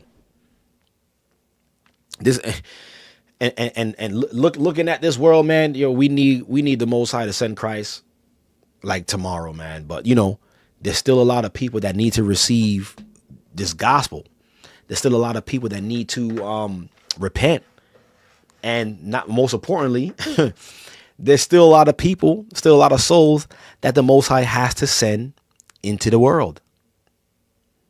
We can't stop that. You know what I'm saying? Like, praise the Most High. Like I was saying, my son, he was born healthy. All praise be to the Most High. Born healthy. But guess what, y'all? I didn't plan him. Even down to his very name was given to me. So what's his purpose? Only the Most High knows. He's special. He's a special baby. All our babies are special. Okay? But these children, they come in on this earth for a purpose. They come in this earth for something. The Most High is sending them. So there's still a lot of souls that have to be sent into this world. So we just have to hold the fort down. Let's not be selfish and be like, man, God, please destroy this place already, man, so we could be with you. Now we can't think like that. We can't be like Esdras and Baruch, just frustrated and like, want this thing to be done. Most High, he got everything in his hand. He got everything in his hands. We just playing our part in this part of the movie. But the film is almost done though. Right? It's almost done. We just got to hold down the fort, right? Continue working, continue striving for righteousness, continue doing what he say do until he move us on to the next phase of this existence of or the next phase of this world, whatever comes first. Right? So we we got to all understand that. And what I'm going to do, it's still early. And like I said, this is I'm going to be streaming at this time for this month and this month alone, since I have some time off now. So I'll be able to stream at this time and be able to interact with you guys a little bit longer. But don't get used to this schedule, right? If it be the Most High will, it'll stay like this. But if not, then, we're going to go back to 12 noon, right? One and done, right? Let me see if I can do this. Let me put the Zoom link real quick. I want to talk to my brothers and sisters out there. I haven't spoken to y'all in months. And I definitely would like to. I know it's late too. It's 10 o'clock, right? Some of y'all still up knowing y'all got to be up in the morning. Shame on you. You better go to work. Let me stop playing with y'all. Let me see if this will work. What I will do is I'll put the link in the chat and y'all could come on in. How do you do this? I'm gonna put it in the chat right now. Right? I'll stay on for about 20 to 30 minutes, maybe. Did it go through? Oh, here it goes. All right. I just put the link in the chat. Come on in. Let me pin it to the chat. so you guys can know how to find it. Right? Come on in. Come on in. I only got like 30 minutes. And I want to talk to my brothers and sisters. I haven't spoken to y'all in so long. Right?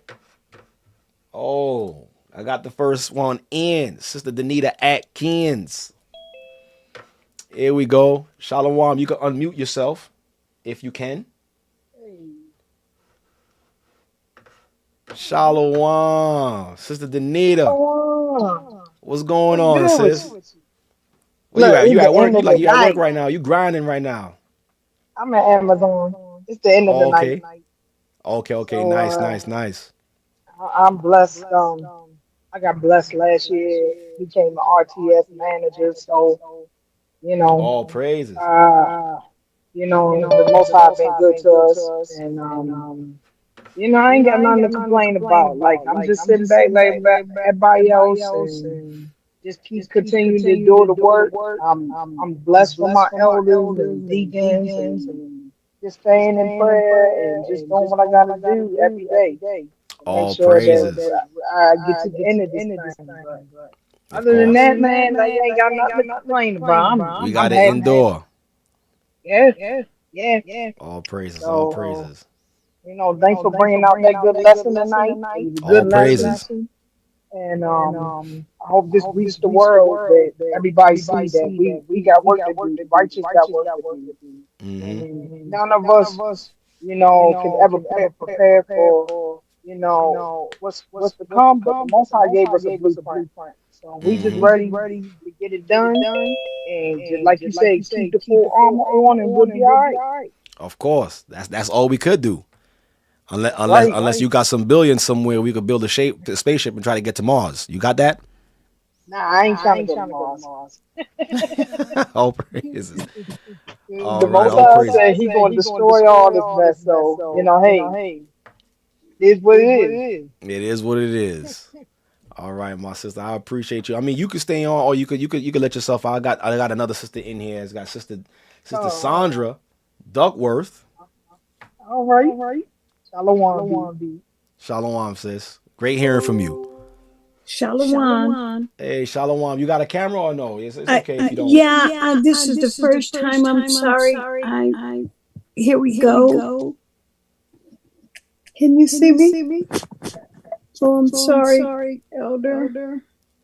Oh, no, I'm a deacon. I'm sorry, Deacon. I'm sorry. I was just looking at something. I'm sorry. Sister, you look like you walking through the valley of the shadow of death right now. Oh, no. No, not here. Psalms 23 in full effect. Not here. Here we go. Oh, praise the Most High. Look at you. All right, Shalom. How you doing? Wait, I'm hearing there's some feedback. Is there feedback, y'all?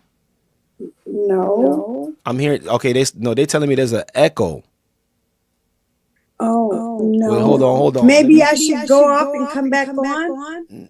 No, hold on. I'm gonna fix it. Say something again. Testing. Shalom. Is this better, y'all? I need to hear from the chat. Just make sure. All right, it's better. Khan. All right, I had to fix it. Okay, wait, hold on. Is the echo still there, brothers and sisters? Let me know. Actually, hold on. Give me 1 second. Is the echo still there, brothers and sisters?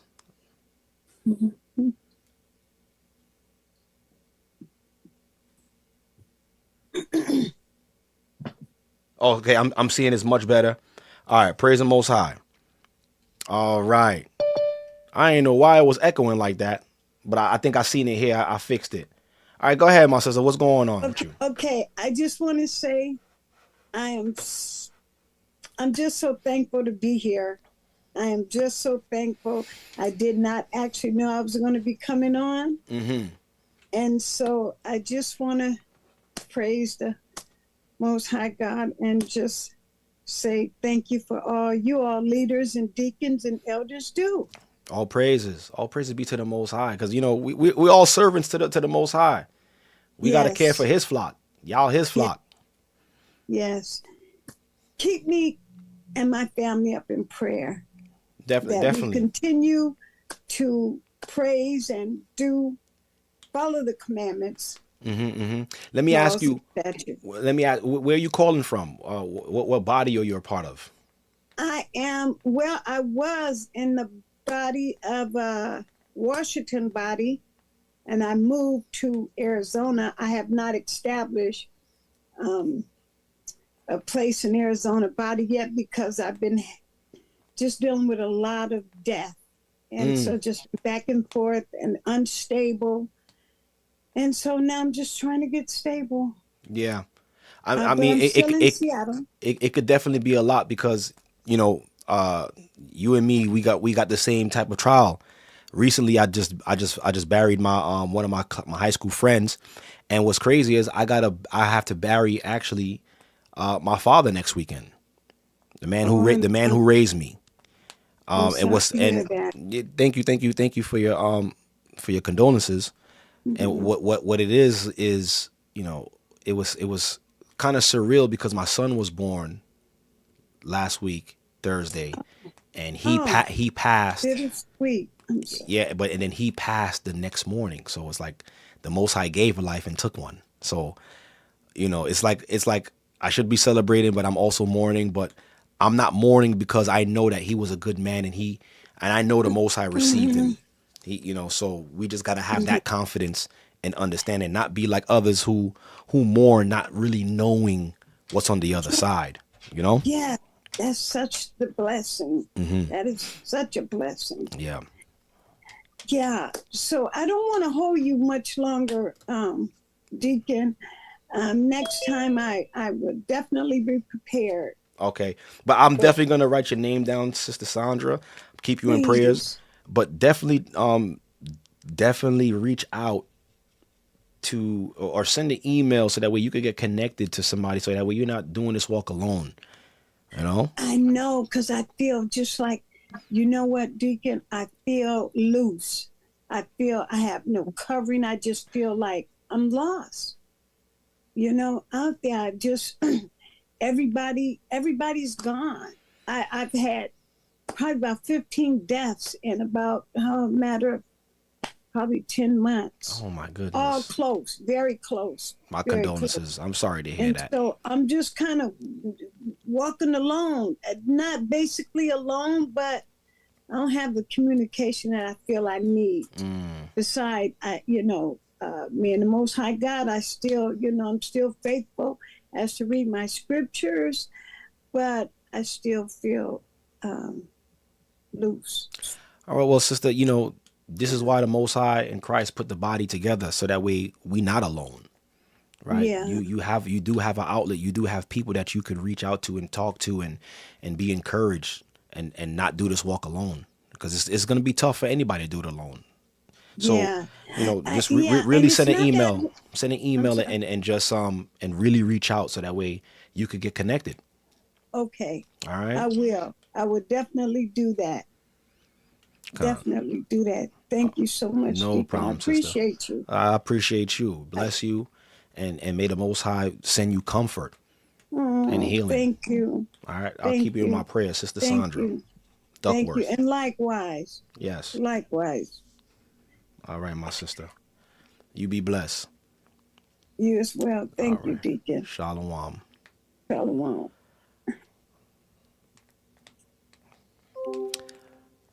We definitely gotta pray for our people. We definitely gotta encourage and reach out to our people, because she's just one of many that's hurting like this. We all going through something, but if we go through it together, it seems like it's nothing. But what's going on? Who I'm talking to. I got God's iPhone here. What's your name, brother? Mike. Mike, brother Mike. What's going on? Where you calling from? I'm calling from New York City. Oh, you from New We York? we met each other. Where I met you from? I know you said Brooklyn. You in Brooklyn? Yeah, I came to the church in the Bronx too. Really? How long ago? Cause I know that's my fault. uh-oh. I bring it I'm, out. yeah, you bring it out. But yeah, I be working overnight, and I'm a truck driver too, so I don't be Okay. as much as I need to. But that's not an excuse. But but I always watch your show and the Elder show, so Okay, I okay, can't really praise. see you. Yeah, but listen, man, like you gotta tap in, bro, like, cause No, I know. I don't even remember who And you are. you don't see me? Huh? No, I could see your face. I could see you. The Oh, whole world could see you now, but I'm just saying, I I'm just saying, I don't remember who you are. I'm just trying to figure you out. But yeah, remember you had the dreads, and you and the other deacon with dreads, Zachariah. Zachariah. Yep, Yeah. y'all the guys, man. All I just want praises. to just give y'all a shout out, and I listen. Like I said, I do listen. I can't make the church every time, but I still listen. Okay. And the 7 points was perfect, man, All because I didn't know praises. the full body of armor of Christ. Right. I just knew the sword, like most people know, but like the have a righteous head and peace and all that, I didn't know about that. Yeah, So all praises, man. We gotta use that, yeah, man. Like that's gonna be our way yeah, out of this destruction, out of this turmoil that's coming, bro. yeah. And another thing, I wanna get baptized, man. Oh, I want all to get pray. Oh, baptized. hold on. Okay. That's I what can't I'm even see your talking face. I about. can't see nothing, so I don't know. I'm mad nervous. Nah, yeah, you good. But that's what I'm talking about, man. You make that step to get Of course, baptized, man. That's the seal right there, bro. You need that. And it's funny yeah, because I was talking to a Ak earlier today, and I was like, yo, when I talk to anybody from any other camp or whatever cases, if whoever, if we not talking about baptism, we're not really talking about nothing. right. You know what I'm saying? Me and my cousin got to get baptized. Okay, We well, are two men that need God, okay, and praise the Most High. yeah, and I can send you my number later or whatever, and Yeah, we can talk about. see if you could send me a private message on this. Send me a message on Zoom. Got you. Well, it says chat. Well, it says send to everyone. I'm gonna send it to Deacon Heath. Okay. Yeah, I send got it you to right me. here. Send it to me. I'll reach out to you. Yeah, I got you. I'll call you. I'll call you I'm tomorrow. cool. All right, I'll You know, call you tomorrow. I really appreciate your shows, man. You always got the youth, like you know what I'm saying. You talk how we talk, so it's like you connecting, man. All Seriously, praise it. Praise the like Most High. I appreciate that, man. Seriously, All because praises. a lot of people they preach from I would say from a distance, but Right. not GOCC. Like the elder, the other guy, I'll be watching him too. I think Oh, he's from the Aria. south. Yeah, Aria, yeah. yeah, from Houston. Shout out. Yeah, No, it's yeah, like from Houston or Dallas. No, he's from Dallas. I know he's from the south though, but yeah, y'all got the word, man. Praise And the Most I High. trust me, when I was young, I was never into it. You know what I Exactly, mean? yo, Just bro. You not lying because I was even though I was born and raised in the church, yeah, even though I was yeah, born me and raised, too. you know what I Like mean. But there's black people, yeah, I but mean, yeah. it wasn't. It's just It that, was nothing appealing to the youth. So it was like, yeah. you know what I'm saying. Nah, But you're definitely right. but especially you being from Brooklyn, you already know the lingo, so I could tell. Yeah, man. Yeah, I sent you the number. I just wrote it down. Okay. You call So me I'm anytime, gonna hit you brother. Seriously. tomorrow. Tomorrow. Okay, Yeah, cool. most high willing. All right, All man. right, Thank brother. you, man. Yo, It was be nice blessed. talking to you You again too. already know, man. Don't Later. don't don't don't wait so long next time to reach out, bro. I'm not. I'll be trying to do whatever, try to call in, try to do it. And if I could make it to the church, I could make it. I'll try to make it, man. Okay. All right. Cool. All right. I gotta be stronger with the Sabbath, man. Seriously. Listen, I'll it's a talk to you mindset. about it. It's a mindset. But yeah, we'll talk about it, bro. We'll talk about it. Definitely. All right. Definitely. Yo, Have a bless you good one, though. man. Shalom. Peace. Peace. Shalom. All right. You can let yourself out too. I got who I got coming in. Gerardo. If I'm saying it right. You coming in now. Shalom, peace and blessings. You gotta unmute yourself. Hold on, let me do this right here. If you can. Gerardo.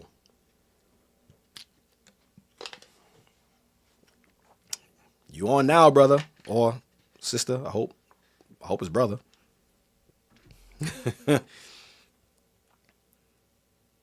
Going once, going twice. I don't want to. You got to unmute yourself. Going once, going twice. Sold to Gigabyte Land. Sold to Gigabyte Land. Let's see. I'll put you in a waiting room just in case. I'll come back to you. Right. So, brothers and sisters, listen, man. The Zoom link is out. If you want to talk, if you need to conversate, let me know. We are here. I'm here for a limited time before this baby wakes up because his sleep schedule is crazy. Like my first two, they slept through the night. This one, he like this, and just start fussing. So I got a couple more minutes before I start hearing him going crazy. I got somebody else coming in. Let me see who this. Ooh, got my Ak Kayam. Let me bring my Ak in here. Okay. Shalom, shalom. Shalom, Deacon. What's going on, Kayam? How you? Yes, sir. I'm taking these earplugs. 1 second. Yep. Let me see what's going on. All right, D, can you hear me? I hear you loud and clear. What's going on, Ak? Let me see. I can't hear you. I don't know what's going on. Can't hear me? Okay, okay, now I can hear you. Yes, sir. All right. What's going Hey, on? D. Yes, sir. Double honor to you, sir, and my condolences to you, sir. Oh yeah, the water. Love you, and yes, sir. And I know that we all going through some stuff, and you know, what I mean, I definitely wanted to come and give you my condolences, and Deacon, I know what you talking about is, you know, it's wonderful that I remember when Elder and them they brought out the lessons on the planets, and I was like, man, I was like, hold up, so there's no such thing as, you know, these planets. And the scriptures proved it. And it's just like, you know, I mean, just to have this understanding, just, man, it's just wonderful just to be, just to hear the calling and get these lessons and get the understanding that we need. And, the other day, Dig, it was a sister that I talked to. She was Puerto Rican, so she was crying. She was talking about what ICE was going on. And, you know, she was like, and, you know, what they was doing with the Issachar family. Okay. And so the next day I came in and she was like, she said out her mouth, she said, you know, I remember when they was to do you guys like that. Now they doing us like that. And I said to her, I was like, well, you know, we are the children of Israel. And said, oh yes, that's right, we are the children of Israel. So it's like what's going on is like they're given no option to come to the Most High too. He's waking up. He got us all together here in a land that our forefathers and foremothers never knew, and he's giving them the opportunity to wake up too. So it's like they going through these tough times, and they have to get a reality check and choose. And just talking to her, it's like, you know what I mean, it's and I gave her, you know, a flyer of the Spanish channel, and you know what I mean, it's just a good thing to be able to have these things ready for and to pass out. So, you know what I mean, and she's in good spirit now, and you know what I mean, so it's a blessing, and shoot, just thank you, Deacon, and keep doing the work, and man, we love you, and you know what I mean, shalom, sir. All praises, man. Love y'all too, man, and keep on doing the good work. Keep on fighting, man. Most High willing, you know, I'll see you guys soon. All praise be to the Most High, man. Yes, sir. Yes, sir. The water, sir. All right. Bless you. Have a great night. My man Kayum. All right. So I got Gerardo here.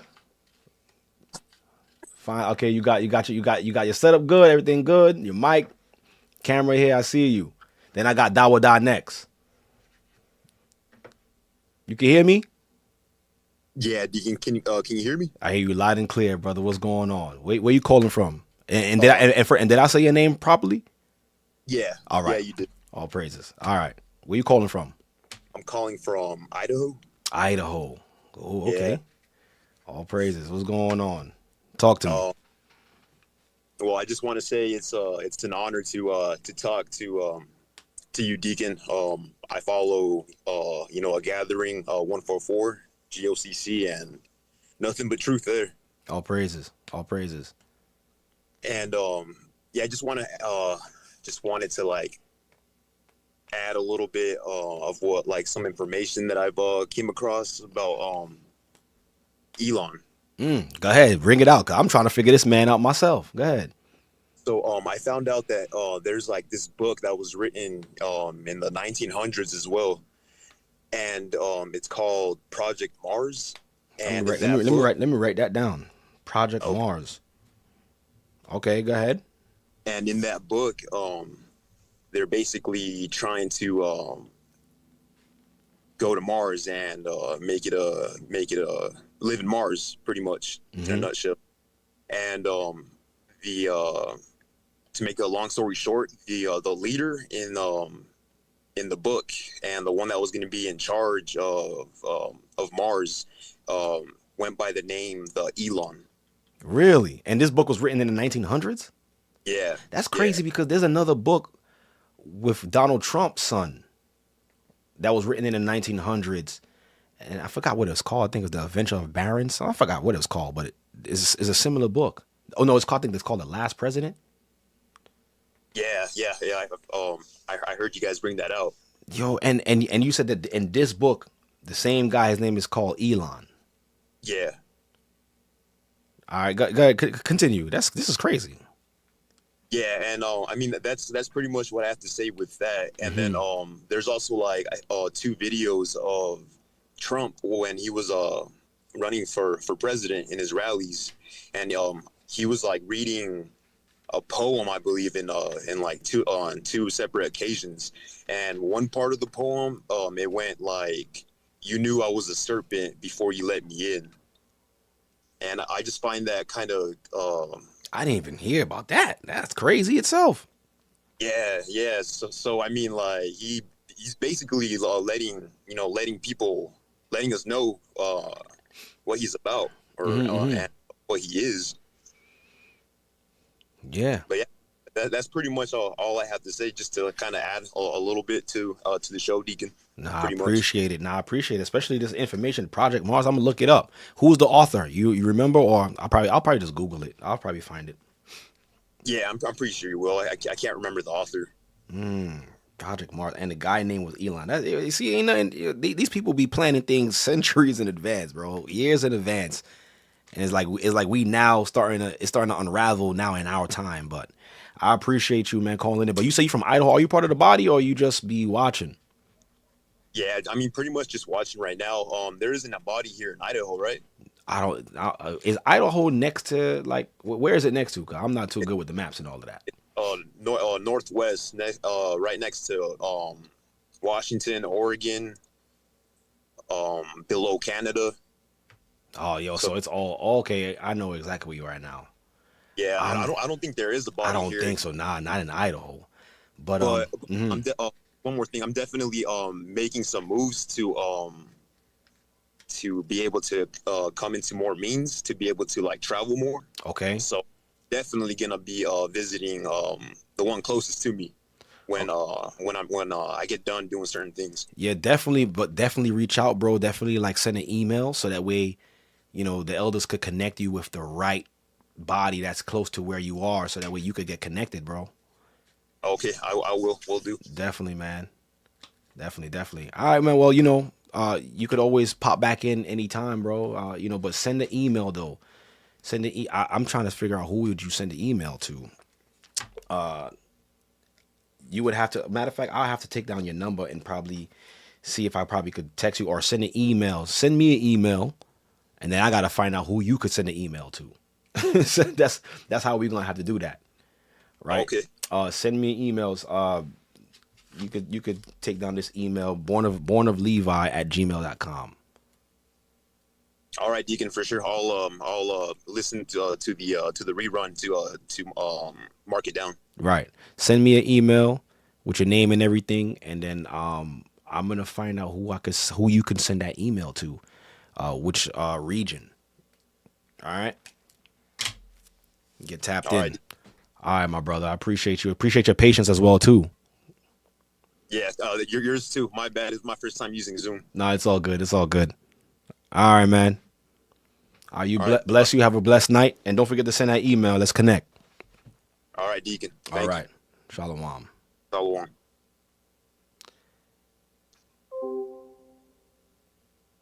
Yonder Prince says 7 years ago the poem he did was called The Snake. I gotta look that up too. Let me write that down too. The Snake poem by Donald Trump. I'm gonna write that down. I'm gonna look that up after this call or after this broadcast. D Trump. All right. Wow. All right, so I got Dawa Da here. Dawa Da Shalom. You can unmute yourself when you're ready. Put your camera on. Okay, I see you nice and clear. Shalom. What's going on, brother? I can't wait. I can't really hear you. Can you hear me? Say something again. Shalom, Deacon. Can you hear me? Yeah, I hear you. Sound a little low, but I'm gonna try to make it out. All right, give me a second. Let me try to. So.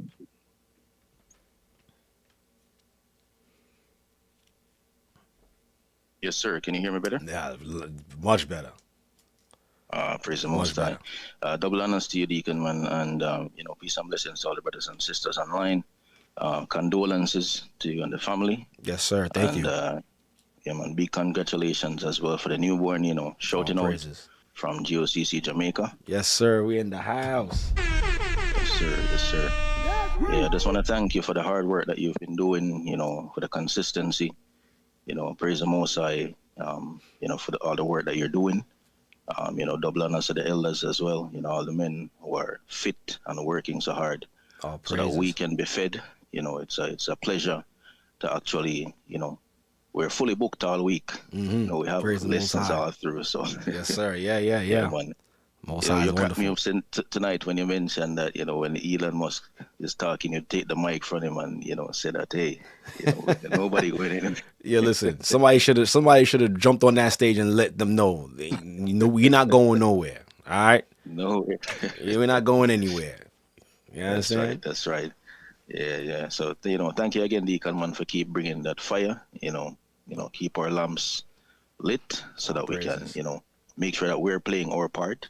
Yes. And doing what we're supposed to do, because you guys are working, so we have to play our part as well. So enough love. Pray that all goes well, and early happy feast of Purim to everyone and to your family as well. Yes, sir.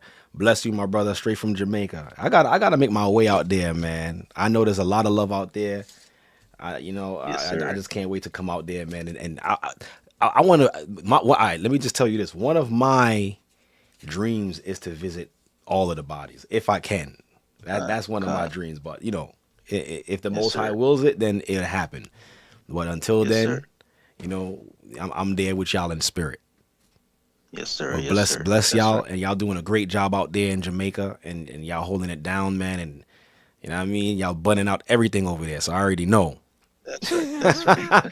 All praises. All right, my brother. All right, peace and blessings, man. Enough love, and tawad again for the hard work. Likewise. Shalom. Shalom. Okay, I got my man Dominic coming in. Shalom. What's going on, Dominic? What's going on? You gotta let people see who you are, man. This is the GOCC Terminator right here. Listen. To tell the truth, I just no hook up. No hook up Zoom. So let me see how I get to know to bring it. All right. You got to pause me in the background. I hear the feedback. Okay. There you go. This the GOCC NYC World's Strongest Man right here. There you go. I see you. I see you. I can see you. Oh, wait. I can see the baby too, and I can see the wife. Just. Oh yeah. Okay. Yeah. I don't want to. Don't know. You know what I mean? How the baby doing? I see she getting big. Yes, she is. She would be 7 months on that. Monday. Look at that. Praise the Most High, man. Beautiful baby. I know she's growing big. What's going on, man? Talk to me. How's everything? Yes, I forget to text you to tell you congrats on your baby boy. Oh, praise the Most. I know. I don't worry about it. You don't gotta worry about it. I already know. The most I always send a boy in the hut to do his job. Not that he don't bring the ladies, but the men supposed to be the strength, So Nah, but listen, congrats on that. he send the ladies too. He send the girl child too, because why? They gotta be the one. My Zoom. Look at this. I got 10 minutes left. See, because it said what I was gonna say. We need the girl childs because they the ones who's gonna be carrying the male child. So we need both of them. Yes. Yeah, we do. So I was taking in well, I always every week here on I always tune in. I know you all already seen us in the church, but we thinking about it. We will be back soon. Listen, I already know. Listen, I already know. You don't gotta explain to me. I know you guys are faithful members, faithful servants, always watching. I know the situations is crazy. Yeah, that is the whole thing about it. But and I does be trying to encourage like people on my job, and just try to at least bring the message to them, and see how much I could at least like bring them into the truth. There is some that taking it, and then there is this side they want to do their own thing. They don't want to let go, So there is as much as I can do, Right. And I need guidance as well, because between me and you, I still think that I could leave as better than I leave in. I need guidance as well. Sometimes the brothers could just reach out and like we chat about certain things. I like the Grenada body. Like Wednesday nights we have meetings. We does like the region, like the whole Caribbean does have meeting on Friday nights, and we always tune in, and things like that. Did I tell you that the little boy, he's the one who do all the reading back home, right? Yeah, you told me. Y'all told me that. Yeah. I so proud of him. He's still in high school, and he's the one who is the main reader in the church and everything, and he's not like the other boys and thing, and I so proud of him. Nah, that's good. Y'all raising him good. Yeah, and I just always tell him that we never really encourage him to get baptized and to do what he's doing. He made that choice on his own. We only talk to him. And he made that choice on his own. So we're very, very proud of him. And I just always tell him that we're proud of him. I just always, whenever I talk to them, I like every day, I always try to encourage him in doing better and continue reading, because of the testament of Paul.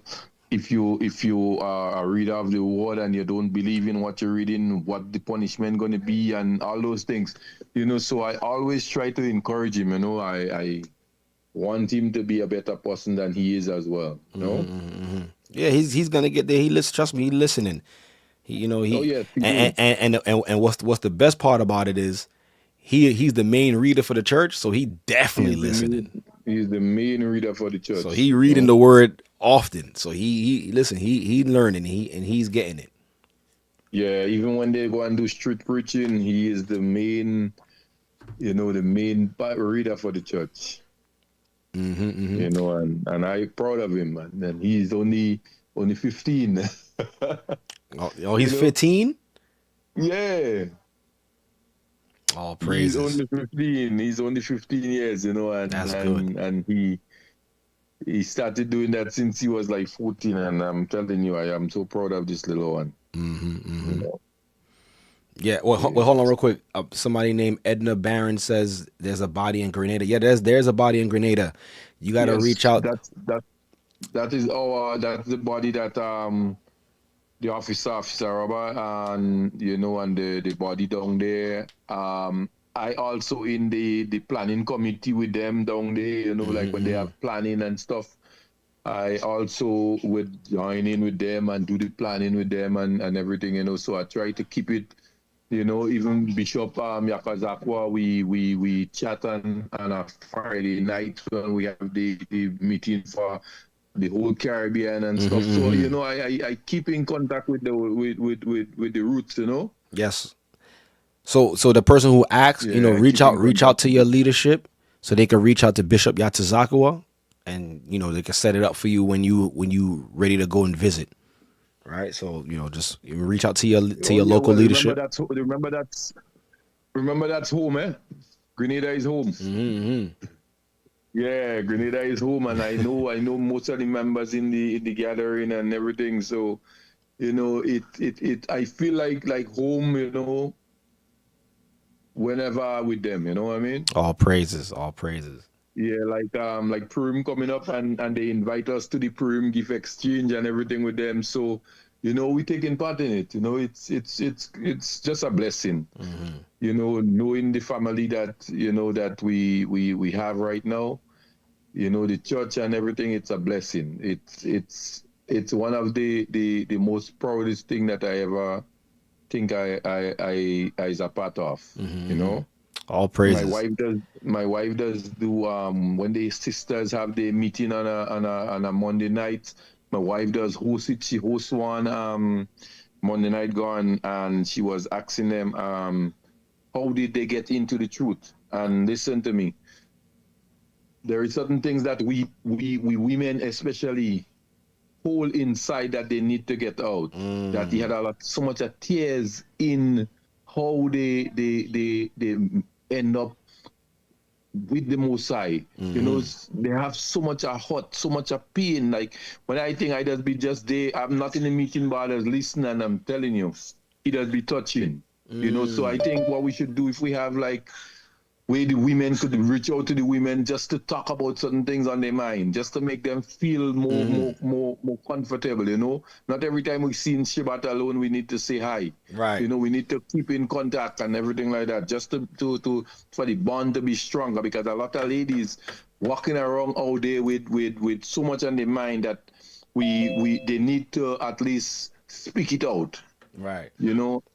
Yeah, so this is something I would love for the for the body to do. Just we gonna get there. But Dominic, let me take this next person. But it was great hearing from you. And nice hearing. Yeah, most high willing, I see you. When you guys get back or whatever the case is. Yes, we will. We will soon. All right, my brother. We will soon. So shalom. All right, shalom. All praises. All praises. All right, Ruben, you got 2 minutes. You can lay yourself out, Dominic, if you want, if you can. What's going on? Hey, Shalom. What's going on, Ruben? Where you calling from? Abilene, Texas. Texas. Okay, Texas in the house. What's going on? Yeah, so I just caught the end of the Elon Musk's speech, Joe. I just started laughing. I'm just like, why? Like, it's just like, and like, come on now. And it's just like, use all that money to build a new world or fix this world. Fix this one. Exactly. That's my sentiments exactly. But I'm like, these people are trying to leave a perfectly working earth to find something out there. If they like there's something there, but what are we gonna do? Yeah, and like, even if you see in the videos, like, there's nothing out there. So like, what are you exactly trying to find? Right. But we know whose agenda it is, though. Yeah, we do. Yeah, you know what he trying to get up there, trying to war with our God, but he said, he gonna bring them down, so we just gonna wait for that to happen, Oh yeah, we just gotta be patient. Yes, sir. Well, are you part of the body out there? Yeah, I actually attend the Dallas body. Okay, nice. All praises, nice. Yeah, I've been listening to y'all, and it's actually my first time being on a call, so I'm just like, a little bit nervous. Oh no, you good, you good, man. You amongst family. Like this call. Do what? No, I said you're amongst family. Oh yeah, but anyway, but thank you for all your hard work and great lesson. I'm gonna have to definitely rewatch it for sure. Definitely. All prayer. I bless. I appreciate you coming in, man. Thank you. Yes, sir. All right, bless you, my brother. Right. You be blessed. All right, here we go. Let me see something here. And this thing said I got less than 1 minute. You see, I don't even got the paid version anymore. I haven't been using this thing anymore. They trying to get me to upgrade. I'm gonna upgrade it. I'm gonna have to upgrade this thing. I didn't even realize they had a time limit on how long you could use this thing. Oh Lord, have mercy. But I appreciate everybody who came in. Appreciate everybody who was able to talk. Let me see something real quick. I got this out the way. Do I got this out the way? No. Now I got it out the way. All right. But brothers and sisters, it's been a great show, a great broadcast. I'm so happy to be before you all. It's a blessing. It's a privilege. And I'm honored, right? And I'm so happy that so much of our brothers and sisters throughout the four corners of the earth is actually receiving information, knowledge and information from the Most High and actually applying it. Because it could be one thing you listening, but the application of what you're being taught and what you're hearing is what really matters. And I always speak about this integrity, doing the right things when nobody's looking, even when people are looking, right? We gotta work on that as people, as individuals, representative of the kingdom, because that's what it is. That's what the Most High look for. He looks at the integrity of man, the heart of man. If you are unjust, like what Christ said, he who is unjust in the smallest things, right? What do you think is going to happen when you have great things, big things, right? If you're unjust in the smallest matters, you're going to be unjust in big matters. So let's continue to fight. Let's continue to push. Let's continue to stay spiritually prepared, brothers and sisters, because we see what's coming, right? So we got to get on the right side of things.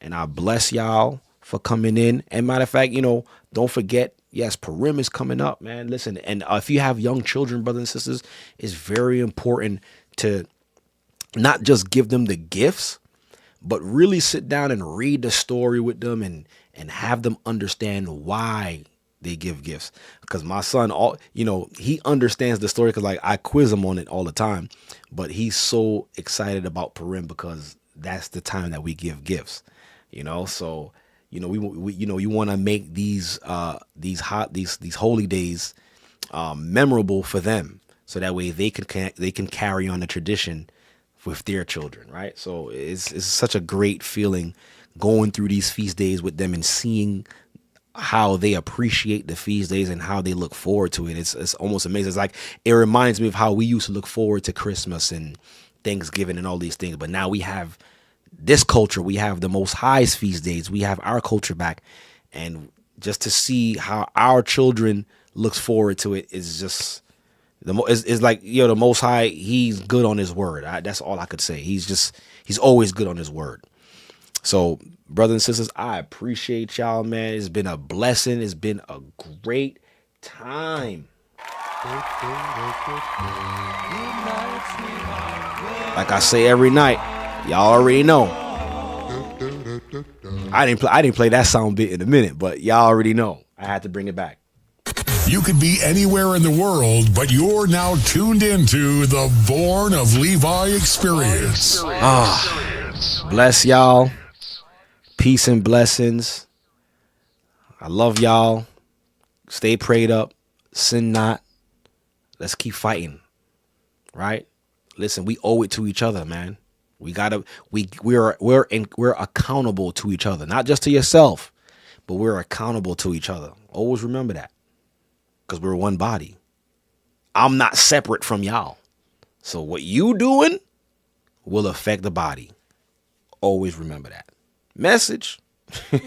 But peace and blessings, brothers and sisters. I love y'all. Stay prayed up. Enjoy the Sabbath, right? Be safe out there. And keep your spiritual eye open, right? Bless y'all. Have a good night. Shalom.